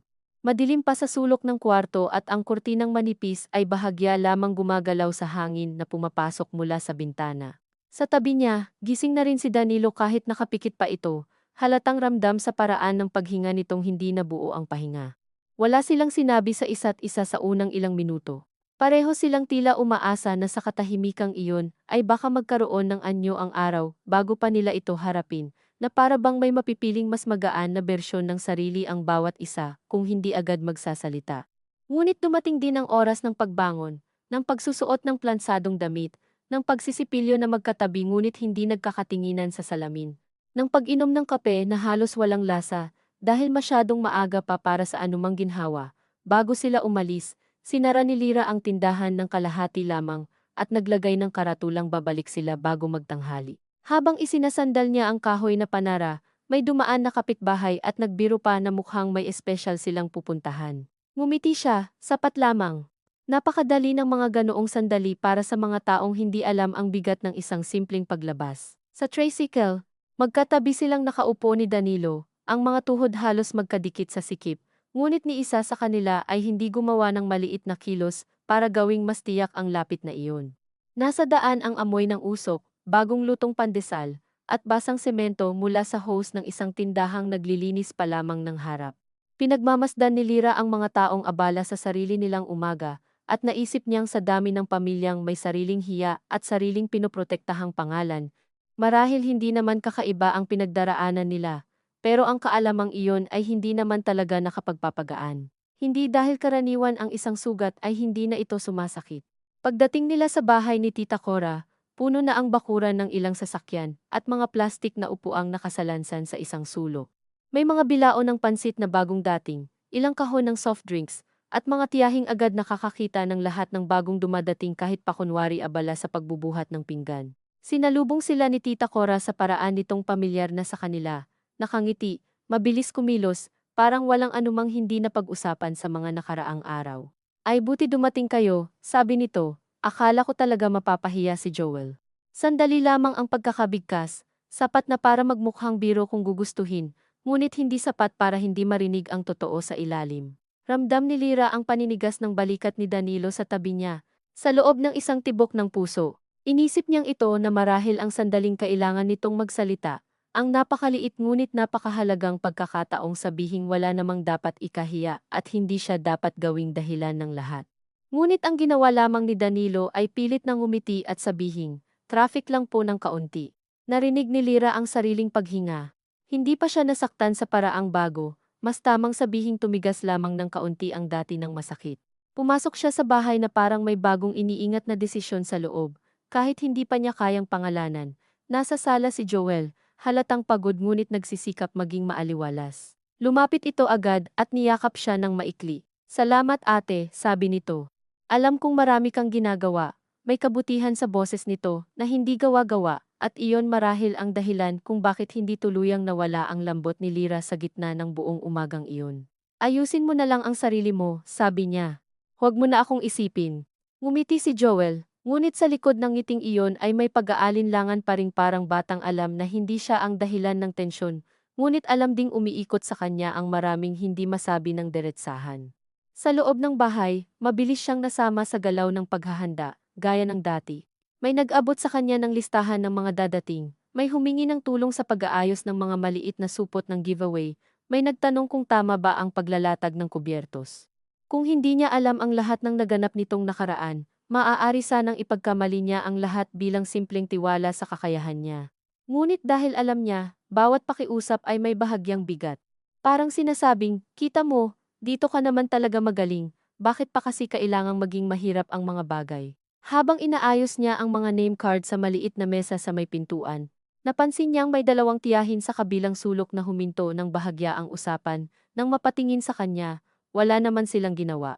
Bumalik din agad sila sa pagkukwento tungkol sa caterer ng kasal ng anak ni ganito. Ngunit sanay na si Lyra sa tingin ng mga babaeng matagal nang natutong maglagay ng kahulugan sa pagitan ng 2 segundong katahimikan. Hindi niya kailangang marinig ang buong pangungusap para maramdaman kung kailan siya bahagi ng usapan. Sa kabila nito, pinili niyang manatiling maayos sa kilos, hindi dahil sumuko na siya, kundi dahil may natitira pa rin sa kanyang ayaw gawing sentro ng anumang eksena ang araw ni Joel. Hindi naman kababaang loob lamang iyon, may halo ring pagmamataas. Ayaw niyang ibigay kay Tita Cora ang kasiyahang masabi balang araw na tama ito, na hindi pala niya kayang ihiwalay ang sariling sama ng loob sa pangangailangan ng pamilya. Minsan, ang pinakamarangal na kilos ay hindi yaong pinakamalakas, kundi yaong pinipili mo kahit walang makapupuri. Ngunit habang tumatagal ang umaga, mas lalo niyang naramdaman ang pagod ng pagiging maayos. Sa bawat ngiti niyang iniabot, may katumbas na maliit na paninigas sa panga. Sa bawat opo at sige po, may bahagyang tanong sa loob niya kung hanggang kailan kailangang magmukhang mabuti ang isang babae, bago siya payagang magkaroon ng sariling hangganan. Bandang 11:00, habang nag-aayos siya ng mga platitong pambingwit sa kusina, dumating si Aling Pasing at dumausdos agad sa tabi niya, na para bang nagkataon lamang. Mabuti naman at pumunta ka, sabi nito ng mahina, mas magaan ang pakiramdam ng lahat.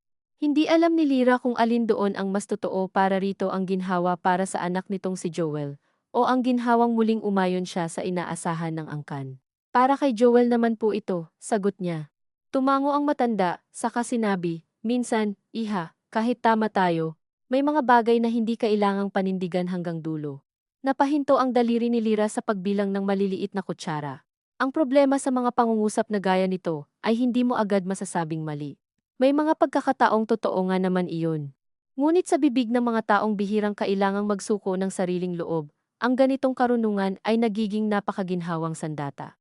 Depende po siguro kung ano ang isinusuko, sabi niya, mahinahon pa rin, tumingin si Aling Pasing sa kanya, hindi galit, ngunit may bahagyang pagkapino ng mata na palaging dumarating sa matatandang babae, kapag may napansin silang hindi lubos na pagsang-ayon sa tono ng nakababata. Basta tandaan mo lang, sabi nito, mahaba ang buhay mag-asawa, maraming kailangang lunukin. Hindi sumagot si Lyra, hindi dahil wala siyang maisip, kundi dahil sa unang pagkakataon, malinaw sa kanya na ang problema ay hindi lamang ang mga sinasabi ng pamilyang ito. Ang problema ay ang buong pananaw na pinagmumulan ng mga iyon, ang sistemang tahimik na ipinapasa mula sa isang babae sa isa pang babae, kung saan ang tibay ng pagsasama ay sinusukat sa dami ng bagay na natiis mo nang hindi ka narinig ng iba. Paglabas niya ng kusina, hinanap niya si Danilo sa sala. Naroon ito, kausap ang isang tiyuhin tungkol sa budget ng kasal, hawak ang calculator ng telepono, mukhang maingat at masunurin gaya ng lagi nitong anyo sa harap ng mas matatanda. Napansin niya ring napalingon ito sa kanya, mabilis lamang, sapat para malaman niyang nakikita siya nito, ngunit wala pa ring nangyari. Wala pa ring lumapit, walang tanong na, ayos ka lang ba? Walang kahit maliit na kilos na nagsasabing naiintindihan nitong hindi simpleng pagod sa paghahanda ang dinadala niya. Hindi na siya nagulat, ngunit bawat bagong sandaling hindi ito kumikilos ay unti-unting nagbabago sa inaasahan niya rito. Dati, nasasaktan siya dahil umaasa pa. Ngayon, mas tahimik ang sakit, mas malamig, at marahil mas mapanganib. Ang mga umaasa, pwede pang mapanatag, ang mga nagsisimula ng bawasan ang inaasahan. Ibang uri ng layo ang tinatahak. Sa mismong engagement dinner, maayos ang lahat sa paraang ikatutuwa ng mga matatanda. Dumating ang pamilya ni Mika nang nasa oras, maingat ang mga damit ng lahat, may sapat na pagkain, may mga birong hindi sumusobra, may mga pahaging tungkol sa gastos na agad tinawanan bago pa maging totoo. Umupo si Lira sa gilid ng mahabang mesa, hindi sentro ngunit hindi rin kailanman nakatakas sa tingin ng mga kamag-anak. Sa kabuuan ng unang oras, naging magaan pa nga siya sa pakikitungo. Kinausap niya ang pinsan ni Mika tungkol sa trabaho nito sa pharmacy, nakinig sa kwento ng lola ng babae tungkol sa lumang bahay nila sa probinsya, at tumulong sa pag-abot ng pagkain sa isang batang pamangkin ni Joel. Sa ilang sandali, halos naniwala siyang baka malalagpasan nila ang gabing iyon nang walang anumang malinaw na sabit. Marahil iyon ang pinakamapanlinlang na anyo ng tensyon, iyong halos mawala ka na sa pagbabantay bago muling gumalaw ang bagay na kinatatakutan mo. Nangyari iyon habang naghahain ng dessert. May isang tiyahin mula sa panig ng pamilya ng babae. Mabait ang mukha at waring hindi naman talaga nananadyang manakit. Ang nagbiro ng malakas-lakas, ikaw na siguro ang susunod, ha? Na magdala ng baby sa susunod na handaan. Hindi bago ang ganitong biro, matagal na iyong bahagi ng buhay ni Lira. Karaniwan, marunong siyang ngumiti at ilihis ang usapan. Ngunit bago pa man siya makasagot, narinig niya si Tita Cora mula sa kabilang dulo ng mesa, tumatawa at sinasabing, "Naku, huwag niyo munang kulitin, marami pang inaayos iyan sa buhay. Baka mauna pang ayusin ang pride bago ang nursery." May nagtawanan, hindi lahat. May ilang ngumiti lamang dahil iyon ang magaan na gawin kapag may sinabi, ang pinakamatandang babae sa mesa, ngunit sapat na iyon. Hindi malakas, hindi palaban, hindi lantaran. At gayunman, sa mismong paghahalo ng biro at totoo, naunawaan ni Lira na hindi na ito simpleng pagdidisiplina sa kanya sa loob ng pamilya. Dinala na ni Tita Cora ang patama sa harap ng ibang apelido, sa mismong uri ng pagtitipong pinakaayaw nilang bahira ng iskandalo. Sa loob ng isang iglap, napakalinaw ng lahat. Ang hiya ay mahalaga lamang hanggat ang tamang tao, ang natuturo ang mahiya, uminit ang tainga niya, ngunit hindi siya agad nagsalita. Ang una niyang naramdaman ay hindi galit kundi isang halos nakapapagod na paglilinaw, na parang biglang tumigil ang mahabang pag-ikot ng isip niya at tumapat sa isang tuwid na bagay. Napatingin siya kay Danilo. Nasa kabilang gilid ito, dalawang upuan ang layo, ngunit malinaw na narinig ang sinabi. Kita niya ang pagtaas ng mata nito, ang pagyuko agad pagkaraan, at ang napakaliit na higpit ng bibig. Doon nasukat ni Lira ang lahat, hindi sa biro ni Tita Cora, hindi kahit sa tawa ng ibang tao, kundi sa ilang segundo kung saan malinaw na may pagkakataon si Danilo na sabihin, "Tita, tama na. Dalawang salita lang sana." O kahit isang malamig na huwag naman po. Wala namang kailangang talumpati, wala ring kailangang eskandalo, ngunit lumipas ang isa, dalawa, tatlong tibok, at walang dumating. Ang katahimikang iyon ang tuluyang may ginawa sa kanya. Hindi niya inasahan ang sarili niyang magiging boses, nang sa wakas ay magsalita siya, hindi nanginginig, hindi mataas, hindi rin malamig ng todo. "Tita," sabi niya, sapat ang lakas para marinig ng buong mesa, "kung may gusto po kayong sabihin sa akin na lang po ninyo sabihin ng diretsyo. Huwag na po sa harap ng ibang tao na parang biro." Naputol ang galaw sa mesa, may kutsarang tumama sa plato. May batang tumigil sa pagsubo. Sa mukha ni Tita Cora, unang dumaan ang gulat. Saka ang mabilis na pagtipon ng uri ng ngiting ginagamit ng mga taong sanay magmukhang sila ang nasaktan. Sa sandaling sila'y nahinto. "Ay, Lira," sabi nito, tumatawa pa rin ng bahagya. "Nagbibiro lang kami, hindi po kasi nakakatawa." Tahimik ulit. Ramdam ni Lira ang tibok sa lalamunan, ngunit wala ng pag-urong sa loob niya, hindi rin naman siya sumisigaw. Ang totoo, mas nakakagulat pa nga marahil para sa lahat ang katahimikan ng tono niya kaysa kung umiyak siya o nagtaas ng boses. Kung may sama po kayo ng loob sa akin, dagdag niya, mas maigi po sigurong hindi idaan sa ganito. Sa sulok ng mata niya, nakita niya si Joel na napayuko, halatang nataranta at nasaktan sa nangyayari, at sa mismong sandaling iyon ay may kirot na dumausdos sa loob ni Lira. Hindi ito ang gustong mangyari sa araw nito. Hindi niya gustong dito umabot. Ngunit kasabay ng kirot na iyon ay dumating din ang isang matigas na tanong. Kung hindi ngayon, kailan? Kapag mas marami ng taong nakapakinig sa mas maliliit na panunumbat. Kapag mas malalim na ang ugat ng pananahimik, ng sandaling iyon, nagsalita si Danilo. Hindi malakas, ngunit mas malinaw kaysa sa karaniwang boses nitong ginagamit para manahimik ang lahat. Tita, tama na po. Iyon lamang. Dalawang salita. Ang dalawang salitang ilang gabi nang hinihintay ni Lira sa iba't ibang anyo, at dahil huli na itong dumating, hindi na iyon lunas.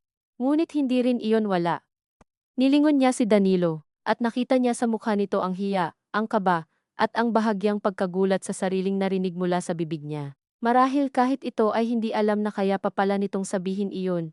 Ang problema lamang, may mga sandaling kahit sapat sana ang isang maliit na pagtindig, kapag masyado nang nahuli, iba na ang nagagawa nito hindi ka na inililigtas, ipinapakitang dapat noon pa. Humigpit ang bibig ni Tita Cora.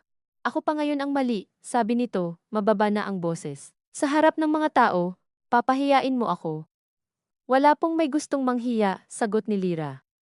Iyon nga po ang matagal ko nang iniiwasan. Sa dulo ng mesa, marahang nagsalita ang ama ni Mika, maingat at nakangiting pilit, tungkol sa pagkuha pa ng dessert, isang desperadong pagtatangkang itulak ang gabi pabalik sa mababaw na anyo ng normal. May ilan ding nakisabay agad, lalo na iyong mga sanay magtahi ng katahimikan sa pamamagitan ng pagkain at maliliit na pangungusap. Ngunit hindi na talaga bumalik sa dati ang atmosfera. Hindi man ito naging iskandalo, nagkaroon na ito ng punit. Hindi na nila ganap maikakaila na may lamat. Pagkatapos ng hapunan, isa-isang nagpaalam ang ilang bisita. Si Joel ay lumapit kay Lira sa may pintuan, maputla ng kaunti ang mukha. Ate, pasensya na, sabi nito ng mahina. Hindi niya alam kung bakit si Joel pa ang humihingi ng tawad, at doon siya muling nasaktan ng tahimik. Wala kang kasalanan, sabi niya. Ayusin mo na lang ang sarili mo at si Mika. Tumango si Joel, ngunit halatang hindi kumbinsido. Sa kabilang dulo ng sala, nakita niyang kinakausap ni Danilo si Tita Cora at si Aling Pasing. Hindi niya marinig ang lahat, ngunit halata sa kilos ng mga balikat ng mga ito, kung sino ang nanunumbat at sino ang nagpapaliwanag, hindi siya lumapit. Sa halip, tumulong siyang magligpit ng ilang plato, nagpaalam kay Mika, at lumabas sa bakuran para huminga. Sa labas, mas malamig ang hangin kaysa sa inaasahan niya, may amoy ng mga natirang bulaklak, ng usok mula sa inihaw sa kabilang bahay, at ng gabing malapit ng mabuo. Sa loob ng bakuran, rinig pa rin ang mababang boses ng mga matatanda. Hindi niya kailangan marinig ang mga salita para malaman ang daloy ng usapan. Hindi iyon mahirap hulaan. Lagi namang pareho, sana pinalampas, sana nagtimpi, sana pagkatapos na lamang kinausap, sana hindi sa harap ng iba. Laging may mas magandang tiyempo para magsalita. At dahil doon, halos walang sandaling kinikilalang tama ang mismong pagsasalita. Nang lumabas si Danilo pagkaraan ng ilang minuto, hindi agad siya lumapit kay Lira. Tumayo lamang ito sa tabi ng gate, parehong nakaharap sila sa kalsada, kung saan may iilang bata pang naglalaro sa ilalim ng poste. Uwi na tayo, sabi nito. Sa biyahe pa uwi, wala ni isa sa kanila ang nagsalita. Hindi galit ang katahimikan. Hindi rin iyon yaong dating uri ng katahimikan nilang mag-asawa, na may bahid pa ng pag-asa sa pag-aayos sa tamang oras. Mas mabigat ito, parang may bagong material na halo na hindi pa nila sanay dalhin. Pagdating sa bahay, binuksan nila ang tindahan para iligpit ang ilang soda crate sa labas, habang isinasalansan ni Lira ang mga bote. Sinabi ni Danilo, sinabi ko na sa kanila, hindi siya agad tumingin. Anong sinabi mo, na hindi ka dapat ginaganon? Huminto siya. Sa simpleng pangungusap na iyon, may bahagi ng loob niyang gustong lumambot, ngunit kasabay nito ay dumating ang pagkaunawang matagal na niyang iniiwasan. Kung hindi pa nangyari sa harap ng ibang tao, kung hindi pa siya mismo ang nagsalita, marahil hindi pa rin ito aabot sa ganoong punto. Pagkatapos, sabi niya, napayuko si Danilo. Oo, pagkatapos, wala nang dahilan para itanggi. Pareho nilang alam, narinig mo agad kanina, sabi ni Lira.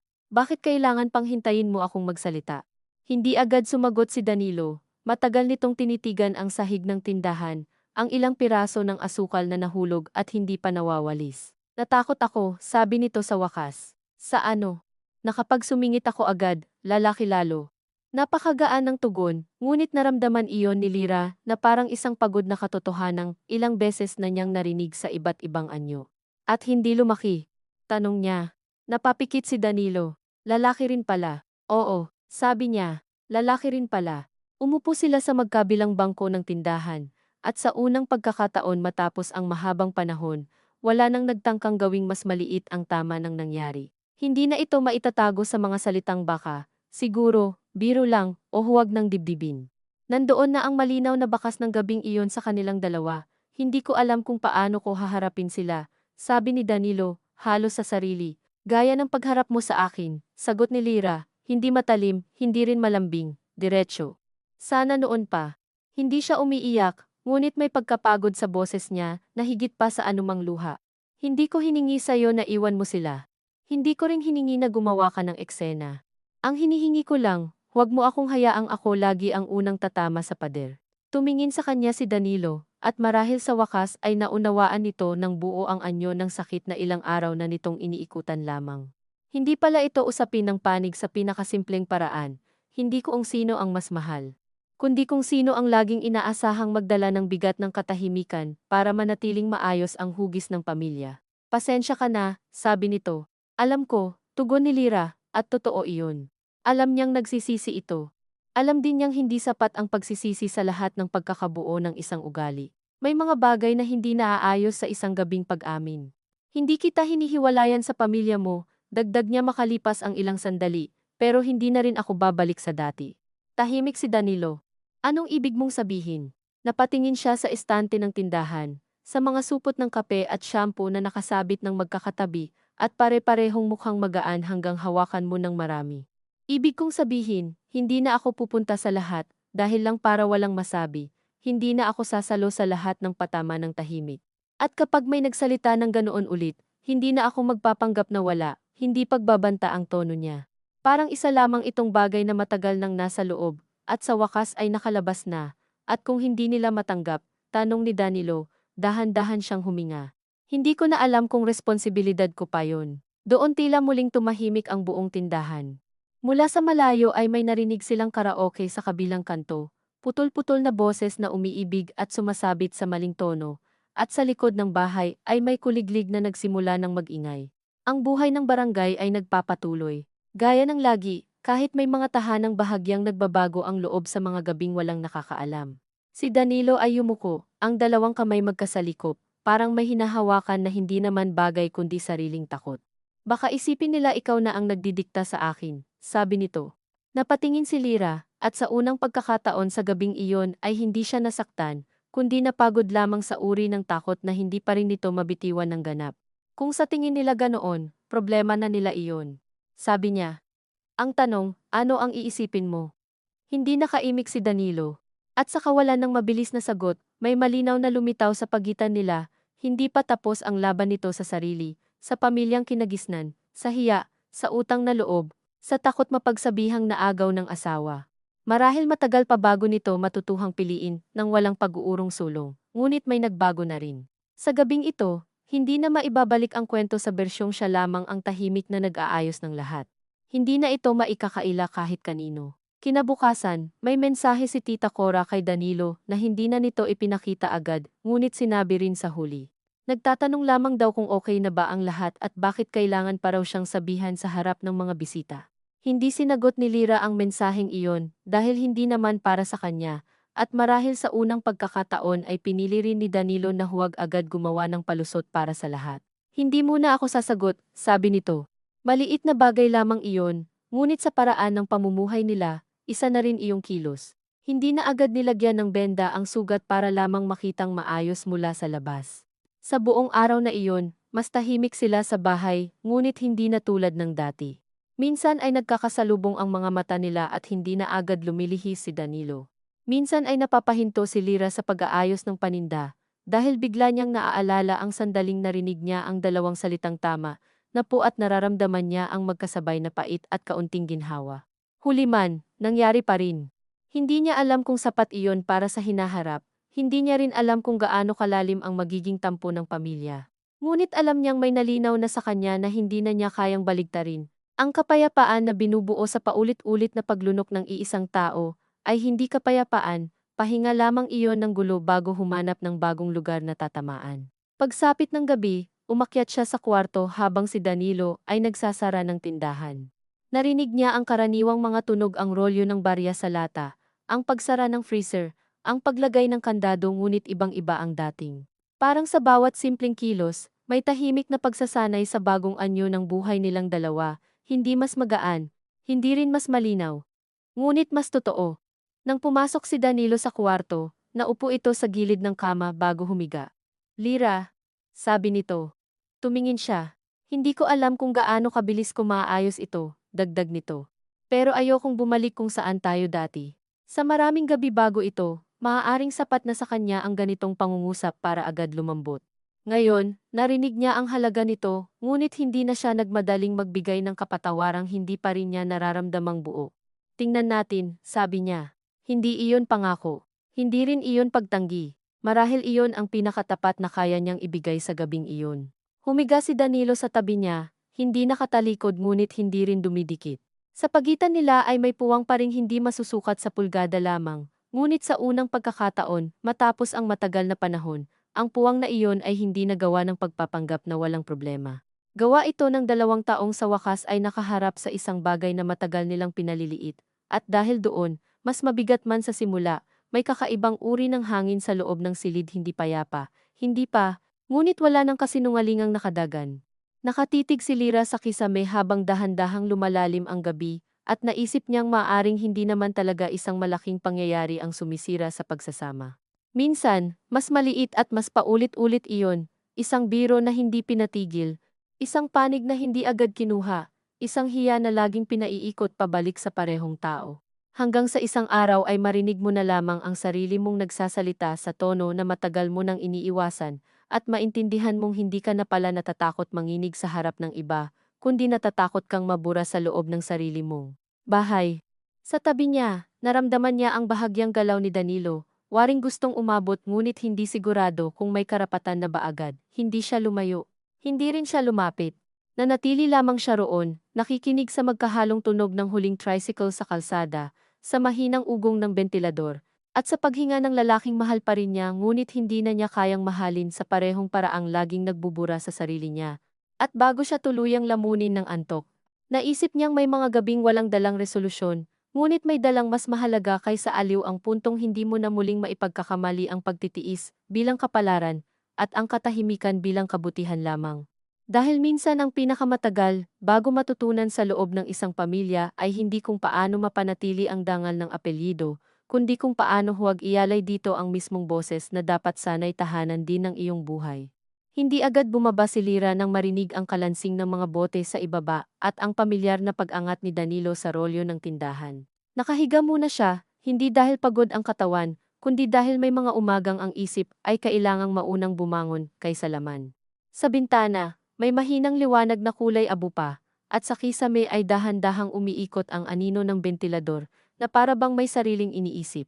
Ilang araw na ang lumipas mula nang magsalita siya sa hapunan ni na Joel, ngunit ang mga nangyari roon ay hindi pa rin lumalayo sa kanya, sa paraang inaasahan ng mga tao kapag sinasabing tapos na ang isang eksena. Sa ganitong mga bagay, bihira namang talagang matapos, nagbabago lamang ang anyo, minsan nagiging katahimikan sa telepono, minsan nagiging pangalan mong hindi binabanggit sa usapan, minsan nagiging biglang kabaitan na may kasamang bantay, na para bang kapag hindi ka na ininsulto ng diretsahan ay dapat tumanaw ka na ng utang na loob. Narinig niya ang mahinang yabag ni Danilo sa hagdan, saka ang marahang katok sa pinto. "Gising ka na?" tanong nito. "Oo." Bumukas ang pinto at sumilip ito, may hawak na isang tasa ng kape. Hindi ito ngumiti ng pilit, iyon na marahil ang maliit na kaibahan. Hindi na nito sinusubukang gawing magaan ang mga sandaling hindi naman. "Nagkape na ako sa ibaba," sabi nito. "Para sa'yo ito." Umupo si Lira at inabot ang tasa, mainit pa. Masyadong matamis ng kaunti, ngunit malapit sa gusto niya. Hindi niya alam kung sinadya ni Danilo na alalahanin ang tamang timpla o tsamba lamang, at sa pagkakataong iyon ay pinili niyang huwag ng siyasatin. May mga bagay na mas maiging tanggapin muna sa anyong ibinibigay bago mo patimbangin kung gaano katatag. Salamat, sabi niya, tumango si Danilo at sandaling nanatili sa pinto, waring may gusto pang sabihin, ngunit hindi sigurado kung ang umaga ay sapat ng maluwag para doon. Sa huli ay bumaba rin ito, amaan at naiwan si Lira na hawak ang tasa, nakatingin sa liwanag na patuloy na pumapasok sa bintana. Hindi pa maayos ang lahat, ngunit sa unang pagkakataon, matapos ang mahabang panahon, hindi rin siya pinipilit ng loob niyang magkunwaring kayanan niyang patawarin ang lahat para lamang bumalik agad ang ginhawa sa bahay. May kakaiba ring uri ng kapayapaan sa pagtangging magmadali. Sa mga sumunod na araw, tahimik ang pamilya ni Danilo sa paraang hindi lubos na payapa. Walang tawag si Tita Cora, walang pahayag si Aling Pasing. Minsan may dumaraang kamag-anak sa tindahan at normal naman ang pagbili ng sardinas o bigas, ngunit may mga matang bahagyang tumatagal sa mukha niya bago ngumiti. Hindi naman siya tuwirang iniiwasan, ngunit naroon ang manipis na pader na parang sabay-sabay nilang itinayo at sabay-sabay ding itinangging mayroon. Si Danilo, sa mga unang araw, ay naging mas maingat sa mga galaw nito sa bahay, hindi na yaong maingat na pagod sa pag-iwas sa gulo, kundi maingat sa paraang wari itinututuhan nito ang isang silid na matagal na nitong tinitirhan, ngunit hindi pala lubos na nauunawaan. Mas madalas itong magtanong kung anong oras niya gustong magsara ng tindahan, kung gusto ba niyang sa hapon na lang mamalengke para makapagpahinga sa umaga, kung may gusto siyang ipabili kapag pupunta itong supplier. Maliliit na bagay, oh. Ngunit sa maliliit na bagay din naman, nagsimulang sumikip ang buhay nila. Marahil nararapat lamang na sa maliliit ding bagay unang bumukas ng kaunti ang hangin. Hindi agad lumambot si Lira dahil lamang doon. Tinanggap niya ang mga tulong, sumagot siya ng maayos, ngunit may bahagi sa kanya na nagmamasid pa rin, hindi dahil nais niyang maghanap ng mali, kundi dahil natuto na siyang ang isang mabuting linggo ay hindi pa ugali, at ang isang gabing pagtindig ay hindi pa rin sapat para sabihing handa ng saluhin ng isang tao ang sarili nitong mga pagpili. Gayunman, nakikita niya ang hirap ni Danilo sa paraang hindi nito itinatanghal. Minsan, akala ng mga tao ang tapang ay laging malaki ang tunog.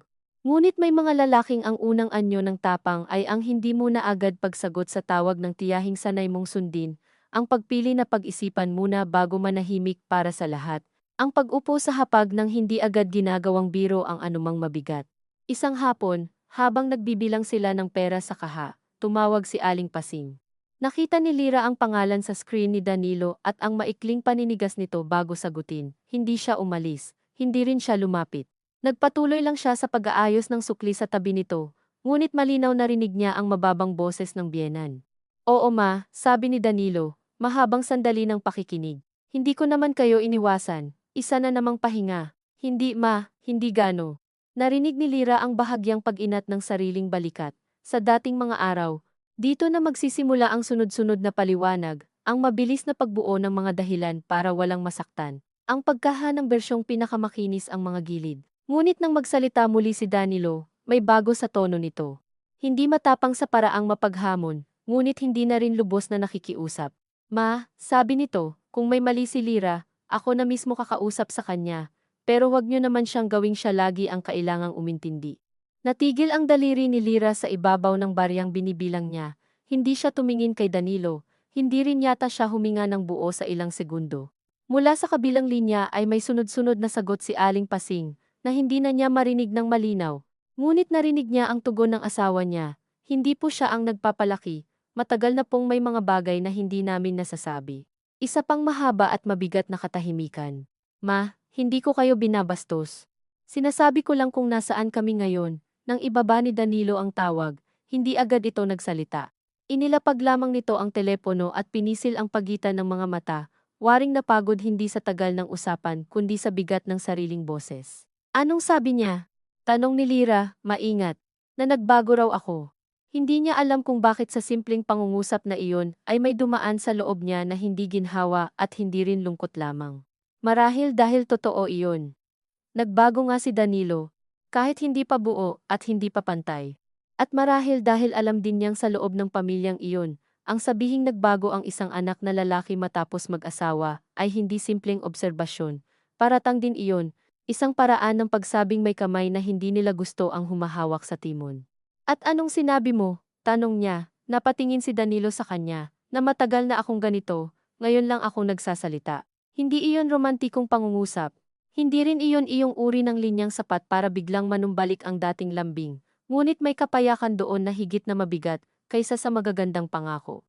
Sa gabing iyon, habang nag-aayos sila ng paninda bago magsara, hindi na malayan ni Lira na mas malapit na pala ang katawan niya kay Danilo kaysa sa mga nakaraang linggo, hanggang sa magdikit ang likod ng kamay nila sa pag-abot sa parehong supot ng asukal. Pareho silang napahinto, napatingin, at bahagyang umurong, hindi sa iritasyon, kundi dahil sa pagkamalay na ang ilang uri ng paglapit ay hindi na basta nangyayari ng walang timbang. Hindi siya ngumiti, ngunit hindi rin niya itinago ang kamay ng mabilis gaya ng dati. May mga bagay na hindi kailangang pangalanan para maramdamang gumagalaw. Pagkaraan ng ilang araw, nagkaroon ng misa para sa isang yumao nilang malayong kamag-anak sa kabilang barangay, at iyon ang unang pagkakataong muling haharap sila sa mas malawak na bahagi ng angkan sa iisang lugar. Hindi ito piyesta, hindi rin kasal. Kaya mas mahirap ang anyo ng pakikiharap, walang handaan o musika na sasalo sa mga awkward na sandali. Walang pagod sa preparasyon na magagamit mong dahilan para iwasan ang mga titig. Misa lamang, kandila, plastik na upuan, mga dasal na umaalon sa init ng hapon. Nang banggitin ni Danilo ang misa, hindi agad sumagot si Lira. Nagluluto siya noon ng ginisang munggo at pinagmamasdan ang mahinang pag-ikot ng kutsara sa kawali. Kailangan ba nating pumunta? Tanong niya nang hindi nakatingin. Pwede naman tayong magpadala ng abuloy at hindi sumama, sagot ni Danilo. Pero kung gusto mong pumunta, sasama ako. Narinig niya ang pagkakaiba. Hindi na ito ang dating tono ng lalaking humihingi sa kanya na sumama para mapadali ang pakiramdam ng lahat. Nasa kanya na ang pasya, at sa unang pagkakataon ay hindi niya iyon naramdamang iniatang lamang sa kanya upang takasan nito ang sisi. Umupo siya sa mesa at pinag-isipan iyon. Hindi niya kayang gugulin ang buong buhay sa pag-iwas sa lahat ng kamag-anak ni Danilo. Hindi rin niya iyon gusto. Hindi dahil obligado siya, kundi dahil alam niyang kapag ginawa niyang ganap na layo ang tanging depensa, may mga bahagi ring mapuputol na hindi naman dapat maputol. Nandoon si Joel, nandoon ang ilang pinsang hindi naman masama. Nandoon din ang realidad na ang pamilya, gaano man kamagaspang, ay hindi basta napapalitan ng pangangaral sa sarili. Pupunta tayo, sabi niya sa huli. Pero maaga lang, at hindi tayo mananatili kung may magsisimula na naman. Oo, sagot ni Danilo. Napakasimple. Walang paliwanag, walang pang-uudyok, walang pagbigyan mo na. Isang oo na marahil maliit lamang sa pandinig ng iba, ngunit sa kanya ay may bigat ng isang bagong kasunduan. Sa misa, maaga silang dumating. Mainit ang hapon, at ang kapilya ay amoy kandila, lumang kahoy, at damit na pinasingawan ng maaga. May mga kamag-anak nang nakaupo sa unahan, at ilan sa mga ito ay tumango sa kanila ng may bahagyang pagpipigil. Waring hindi pa rin tiyak kung paano sila haharapin pagkatapos ng mga nangyari. Si Tita Cora ay naroroon, nakaitim, maayos ang postura, at nang magtama ang mga mata nila ni Lira ay ngumiti ito ng marahan. Hindi iyon init, hindi ring ganap na paglamig. Isang uri ng pansamantalang tigil putukan lamang, na parabang pareho nilang kinilalang may mga lugar na hindi babagay sa paglalabas ng matalas na salita. Umupo sina Lira at Danilo sa gitna, hindi sa pinakaharap ngunit hindi rin patalikod sa lahat. Sa loob ng misa, nakinig si Lira sa pari na nagsasalita tungkol sa kahinaan ng tao, sa pagpapatawad, sa mga pamilyang kailangang matutong magbitaw ng pagmamataas upang muling makalapit sa isa't isa. Karaniwang mga salita, halos nakagisnan na. Ngunit sa paglipas ng mga linggo, may ilang pangungusap na tumatama ng naiiba kapag hindi ka na eksaktong kapareho ng dati mong sarili. Hindi niya biglang naisip na kailangan na niyang magpatawad. Hindi rin niya naramdaman ang banal na kapayapaan na madalas ipinalalagay ng ibang tao na kusa mong matatanggap kapag nasa loob ka ng simbahan. Ang naisip niya ay mas payak at mas mabigat, na may mga bagay na hindi mo matatawaran sa pamamagitan lamang ng pagdarasal o pag-uwi ng tahimik. Kailangan mo ring magtakda kung ano ang hindi mo napababalikin sa dati. Matapos ang misa, gaya ng inaasahan, nagtipon-tipon ang mga kamag-anak sa bakuran ng bahay na pinagdalhan ng pagkain. May pansit sa mahabang mesa, kape sa styrofoam cups, at mga upuang madaling ilipat-lipat depende sa daloy ng tsismis. Sa umpisa ay maayos. May ilang lumapit kay Lira para mangumusta, may nagsabi pang kumusta ang tindahan, At may isa pang tita na tila sinadyang maging masyadong magaan ang boses sa pagsasabing. Mabuti naman at nakakapagkita-kita ulit, hindi niya iyon pinatulan sa isip. Hindi na siya interesadong hulihin ang bawat pahaging, nakakapagod ang ganoong uri ng pagbabantay, at hindi rin niya gustong ibigay ang kabuuan ng sarili niya sa pagbusisi sa bawat tikwas ng dila ng angkan. Ngunit hindi naman lahat ng bagay ay kaya mong ipagsawalang kibo kapag alam mo nang may kasaysayan. Nang bandang huli ng hapon, habang umiinom siya ng kape sa isang sulok at kausap si Joel tungkol sa petsa ng paglipat nito pagkatapos ng kasal, lumapit si Tita Cora. Hindi ito dumiretso sa panunumbat. Sa halip, tumayo lamang ito sa tabi nila at nagsabing, "Ang bilis ng mga pangyayari, parang kailan lang, ako pa ang nag-aasikaso sa lahat. Ngayon, ang dami ng may sariling paraan." Hindi tumingin si Joel sa ina, tumingin siya sa hawak na tasa, parang nakita niya na agad ang patutunguhan ng pangungusap. "Ganon po talaga, tita," sagot ni Lyra, hindi inilalapag ang tasa. Habang tumatanda, natututo rin. Tumango si Tita Cora, saka ngumiti ng maliit. Sana lang, sa pagkatuto, hindi nawawala ang paggalang. Sandali, naramdaman ni Lyra ang lumang init sa ilalim ng balat, yaong dating mabilis lumundag kapag naririnig niya ang ganitong timpla ng salita. Ngunit may nagbago na nga. Hindi na niya kailangan agad tumugon mula sa sugat, maaari na pala munang pumili. Itinabi niya ang tasa sa mesa. Kasama po sa paggalang, sabi niya ng mahinahon, ang hindi pagsasabi ng mga bagay na nakasasakit na parang biro. Natahimik si Joel. Sa mukha ni Tita Cora, dumaan ang pamilyar na tigas, ngunit humina agad. Marahil dahil wala silang sapat na audience, marahil dahil pagod na rin ito, o marahil dahil kahit paano ay may naiwang bakas ang pagtindig ni Danilo noong gabing iyon. Masyado kang sensitibo minsan, sabi nito, ngunit wala na ang dati nitong kumpiyansa. Siguro po, sagot ni Lyra. Pero hindi na rin po ako magpapanggap kapag nasasaktan ako. Hindi iyon tagumpay. Hindi rin iyon eksenang bumaligtad ang lahat at napahiya ang dapat mapahiya. Sa katunayan, nang umalis si Tita Cora ay wala man lamang malaking kilos, tanging isang maikling pag-ayos ng bag sa balikat at bahagyang mas matigas na paglakad. Ngunit nanatili si Lyra sa kinatatayuan niya nang hindi nanginginig. At sa tahimik na sandaling iyon, may maliit ngunit mahalagang bagay na naupo sa loob niya. Hindi pala kailangang umabot sa pagsabog para maramdaman mong naingatan mo ang sarili mo. Minsan sapat nang hindi ka umurong mula sa totoo.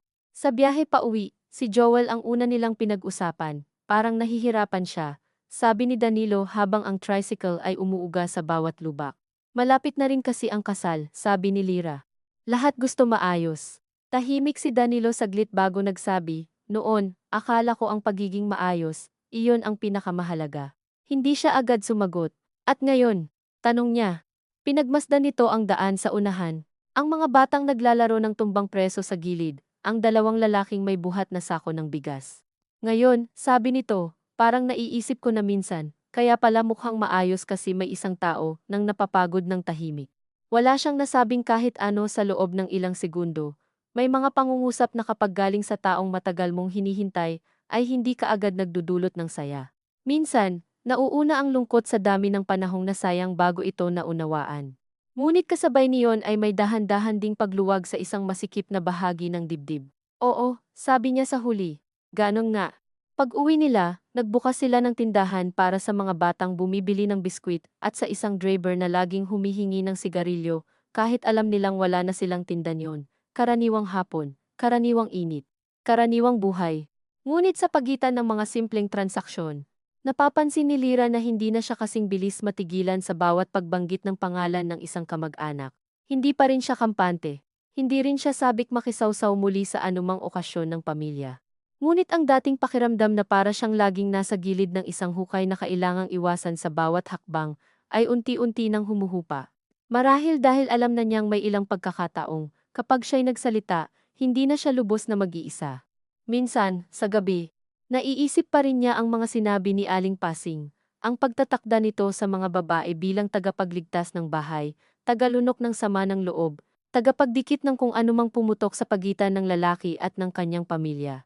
Naiisip din niya ang ina niyang nagturo sa kanyang umiwas sa iskandalo, at napagtatanto niyang hindi naman ganap na mali ang mga ganoong turo. May mga tahanang nasasalbangan ng pagpipigil. May mga relasyon na lumalalim dahil marunong kang huwag sagutin ang bawat talim. Ngunit may hangganan din ang karunungang iyan. kapag ang lahat ng pagpipigil ay nanggagaling na lamang sa iisang tao, hindi na iyon kabutihan, hindi na iyon pagtitipid sa gulo. Unti-unti na iyong pagsanay na ang damdamin niya ang pinakamadaling ipagpaliban. Isang gabi, ilang linggo bago ang mismong kasal ni Joel, umakyat si Danilo sa kwarto na may dalang bagong bedsheet na nabili sa bayan. Sale raw, sabi nito, waring may bahagyang hiya sa pagiging ordinaryo ng alok. Tinulungan niya itong ikalat ang tela sa kama. Habang hinihila nila ang magkabilang dulo, biglang nagkabuhol ang isang sulok at napatawa si Lira maikli lang, ngunit totoo. Natigil si Danilo at tumingin sa kanya, waring matagal na rin nitong hindi naririnig ang tunog na iyon ng walang halong pilit. Hindi siya nagpatuloy sa tawa, ngunit hindi rin niya iyon binawi. Mali ang pagkakatupi, sabi niya. Oo nga, sagot nito. Akala ko kasi pareho lang lahat ng sukat, hindi naman laging ganun. Narinig nilang dalawa ang ibig sabihin na lagpas sa bedsheet, at sa sandaling iyon ay hindi sila umiwas. Huminga si Danilo at lumapit ng kaunti, sapat lamang para hindi na nila kailangang magtaas ng boses. Hindi ko pa rin alam lahat ng tamang gagawin, sabi nito. Pero ayokong isipin mo na babalik lang ako sa dati kapag humupa na ang usapan. Tiningnan niya ito ng matagal. Hindi na siya naghahanap ng perpektong pangako. Marahil iyon na rin ang isa sa mga pagbabagong dala ng mga nakaraang buwan. Natutunan niyang ang problema ay hindi malulutas ng malalaking salita kung ang ugat ay gawi, hiya, at mahabang panahon ng katahimikang kinilalang normal. Hindi ko naman kailangan ng perpekto, sabi niya, kailangan ko lang ng totoo, at tuloy-tuloy. Tumango si Danilo, wala itong isinagot na maganda. Mabuti na rin. Sa buhay nilang dalawa, marahil mas ligtas ng magtiwala sa mga paulit-ulit na maliliit na kilos kaysa sa isang gabing puno ng pangungusap na madaling magsilaw at madaling maglaho. Dumating ang araw ng kasal ni Joel nang may kaunting ulan sa umaga at lagkit sa hangin na nagpatuyo rin agad ng mga kalsadang nabasa. Pumunta sila ni Danilo, ngunit maaga at maikli lamang silang nanatili sa bahay ni Tita Cora bago ang seremonya. Walang humingi kay Lira ng listahan. Walang nag-abot sa kanya ng gawaing hindi niya kusang tinanggap. May ilang tingin pa rin, may ilang katahimikang halatang iniiwasan ang mga dating paksa. Ngunit may bago ring distansiya, hindi malamig, kundi may pag-iingat. Marahil iyon muna ang anyo ng paggalang na kayang ibigay ng pamilyang sanay manghimasok, ang pansamantalang hindi ka galawin dahil alam nilang hindi ka nakatulad ng dati. Nang magsimula ang seremonya at naglakad si Mika sa aisle, tumingin si Lira kay Joel at nakita niya rito ang kombinasyon ng kaba at taos-pusong tuwa na hindi na mababawi ng ingay ng kanilang angkan. Sa mga sandaling iyon, naaalala niya kung bakit siya nagtiis ng napakatagal, dahil may mga tao sa loob ng pamilyang ito na hindi naman nananakit, mga taong nahuhuli lamang sa pag-alam kung paano tumanggi sa nakagisnan. Hindi niya alam kung matututo si Joel. Hindi niya rin alam kung si Mika ay daranas din ng mga sarili nitong anyo ng paghingi sa kanya ng pakikisama.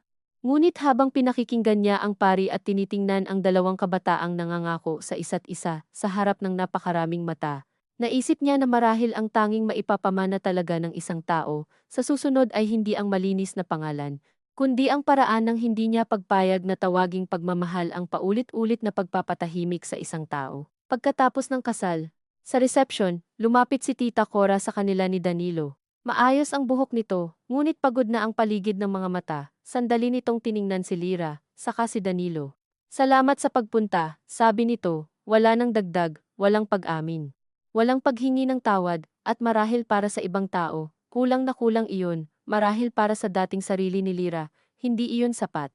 Ngunit habang nakatingin siya sa matandang babaeng ito, na buong buhay ding marahil tinuruan kung paano ipamagitan ang mga tao, sa pamamagitan ng hiya at kontrol, bigla niyang naunawaan na hindi lahat ng pagkilala ay darating sa anyo ng malinaw na pag-ako. May mga tao talagang hanggang doon lamang ang kaya. Hindi niya kailangang tawaging tama iyon, hindi rin niya kailangang hintayin pang lumuhod ang mga ito sa harap niya upang maipagpatuloy ang sariling buhay. Salamat din po, sabi niya. Iyon lang, hindi pakikipag-areglo, hindi pagsuko. Isang pagtanggap lamang na may mga sugat na hindi ganap maghihilom sa paraang gusto mo, ngunit maaari pa ring hindi pamahayan ng tuluyan. Sa uwi nila ni Danilo, gabi na at makintab ang kalsada sa bahagyang ambon. Nakasandal siya sa bintana ng van at pinagmamasdan ang mga ilaw ng tindahan, ang mga basang bubong, ang mga asong nagpapalipat-lipat sa ilalim ng mga karinderyang nagsasara. Sa tabi niya, tahimik si Danilo, ngunit hindi na tulad ng dati. Maya-maya, marahang iniabot nito ang kamay sa pagitan nila. Hindi mabilis, hindi parang humihingi ng kapatawaran sa isang kilos lamang, kundi parang tao ring natutong hindi na dapat mang-agaw ng ginhawa kung hindi pa handang ibigay. Tiningnan ni Lyra ang kamay nito sandali, saka inilapat ang sarili niyang palad. Hindi mahigpit ang hawak nila. Hindi rin iyon ang magaan na pagdikit ng dalawang taong tiyak na tiyak sa isa't isa. May pag-iingat pa. May alaala pa ng mga gabing hindi siya nasalo. Ngunit may naroroon ding kakaibang uri ng katapatan na mas pinaniniwalaan niya ngayon kaysa dati. Ang hawak na hindi ipinangangakong wala ng magiging sakit, kundi nagsasabing kapag dumating uli. Hindi na kailangang iisa lang ang manahimik. Pagdating sa bahay, binuksan nila ang maliit na ilaw sa sala, at ang tindahan ay nanatiling sarado na para sa gabi. Habang naghuhubad si Danilo ng polo, at inilalapag niya ang bag sa silya, napansin ni Lyra ang bahay nila sa paraang tila ngayon lang niya lubos na nakita. Pareho pa rin ang dingding, pareho pa rin ang kisaming may bahagyang mantsa sa sulok, pareho pa rin ang estanteng kulang sa tornilyo. Ngunit may pagbabago pa rin, hindi sa anyo ng himalang pagsasama o malaking pagtatapos, kundi sa mas payak na bagay. Hindi na niya ramdam na kailangan niyang iwan ang sariling boses sa labas ng pinto para lamang manatiling buo ang tahanan nila.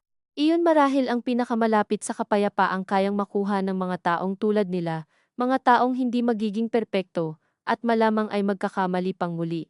Ngunit may isang mahalagang bagay nang hindi kayang ibalik sa dating pwesto. Bago sila matulog, pinatay ni Lyra ang ilaw at humiga sa kama na may bago ng bedsheet, malamig pa sa balat. Sa tabi niya, naramdaman niya si Danilo na pumihit ng kaunti palapit sa kanya. Hindi pa rin yakap. Hindi pa iyon ang panahon para sa mga anyong maaaring magsinungaling kung minadali.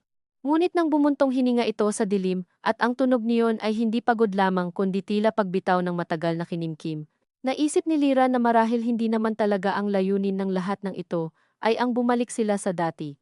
Ang dati ay may mga lambing, oo, ngunit may mga bulag na bahagi rin kung saan pwedeng unti-unting mawala ang isang tao nang hindi napapansin ng pareho. Mas mabigat ang mayroon sila ngayon, ngunit mas malinaw. At sa kalinawang iyon, habang nakikinig siya sa ulan, na muling nagsisimulang kumalansing sa bubong, at sa mahinang paghinga ng lalaking hindi niya lubos na pinatawad, ngunit pinili pa ring samahan, naisip niyang maaring ang dangal ng isang pamilya ay hindi nasisira kapag may isang babae nang tumangging lunukin ang lahat para lamang manahimik ang mesa. Marahil, sa kabaligtaran, doon pa lamang nagsisimula ang mas matapat na anyo ng dangal iyong hindi nakasalalay sa takot ng mga tao sa sasabihin ng iba, kundi sa kakayahan nilang tumingin sa isa't isa, nang hindi na kinakailangang may isang laging mababawasan para lang masabing buo pa ang kanilang pangalan.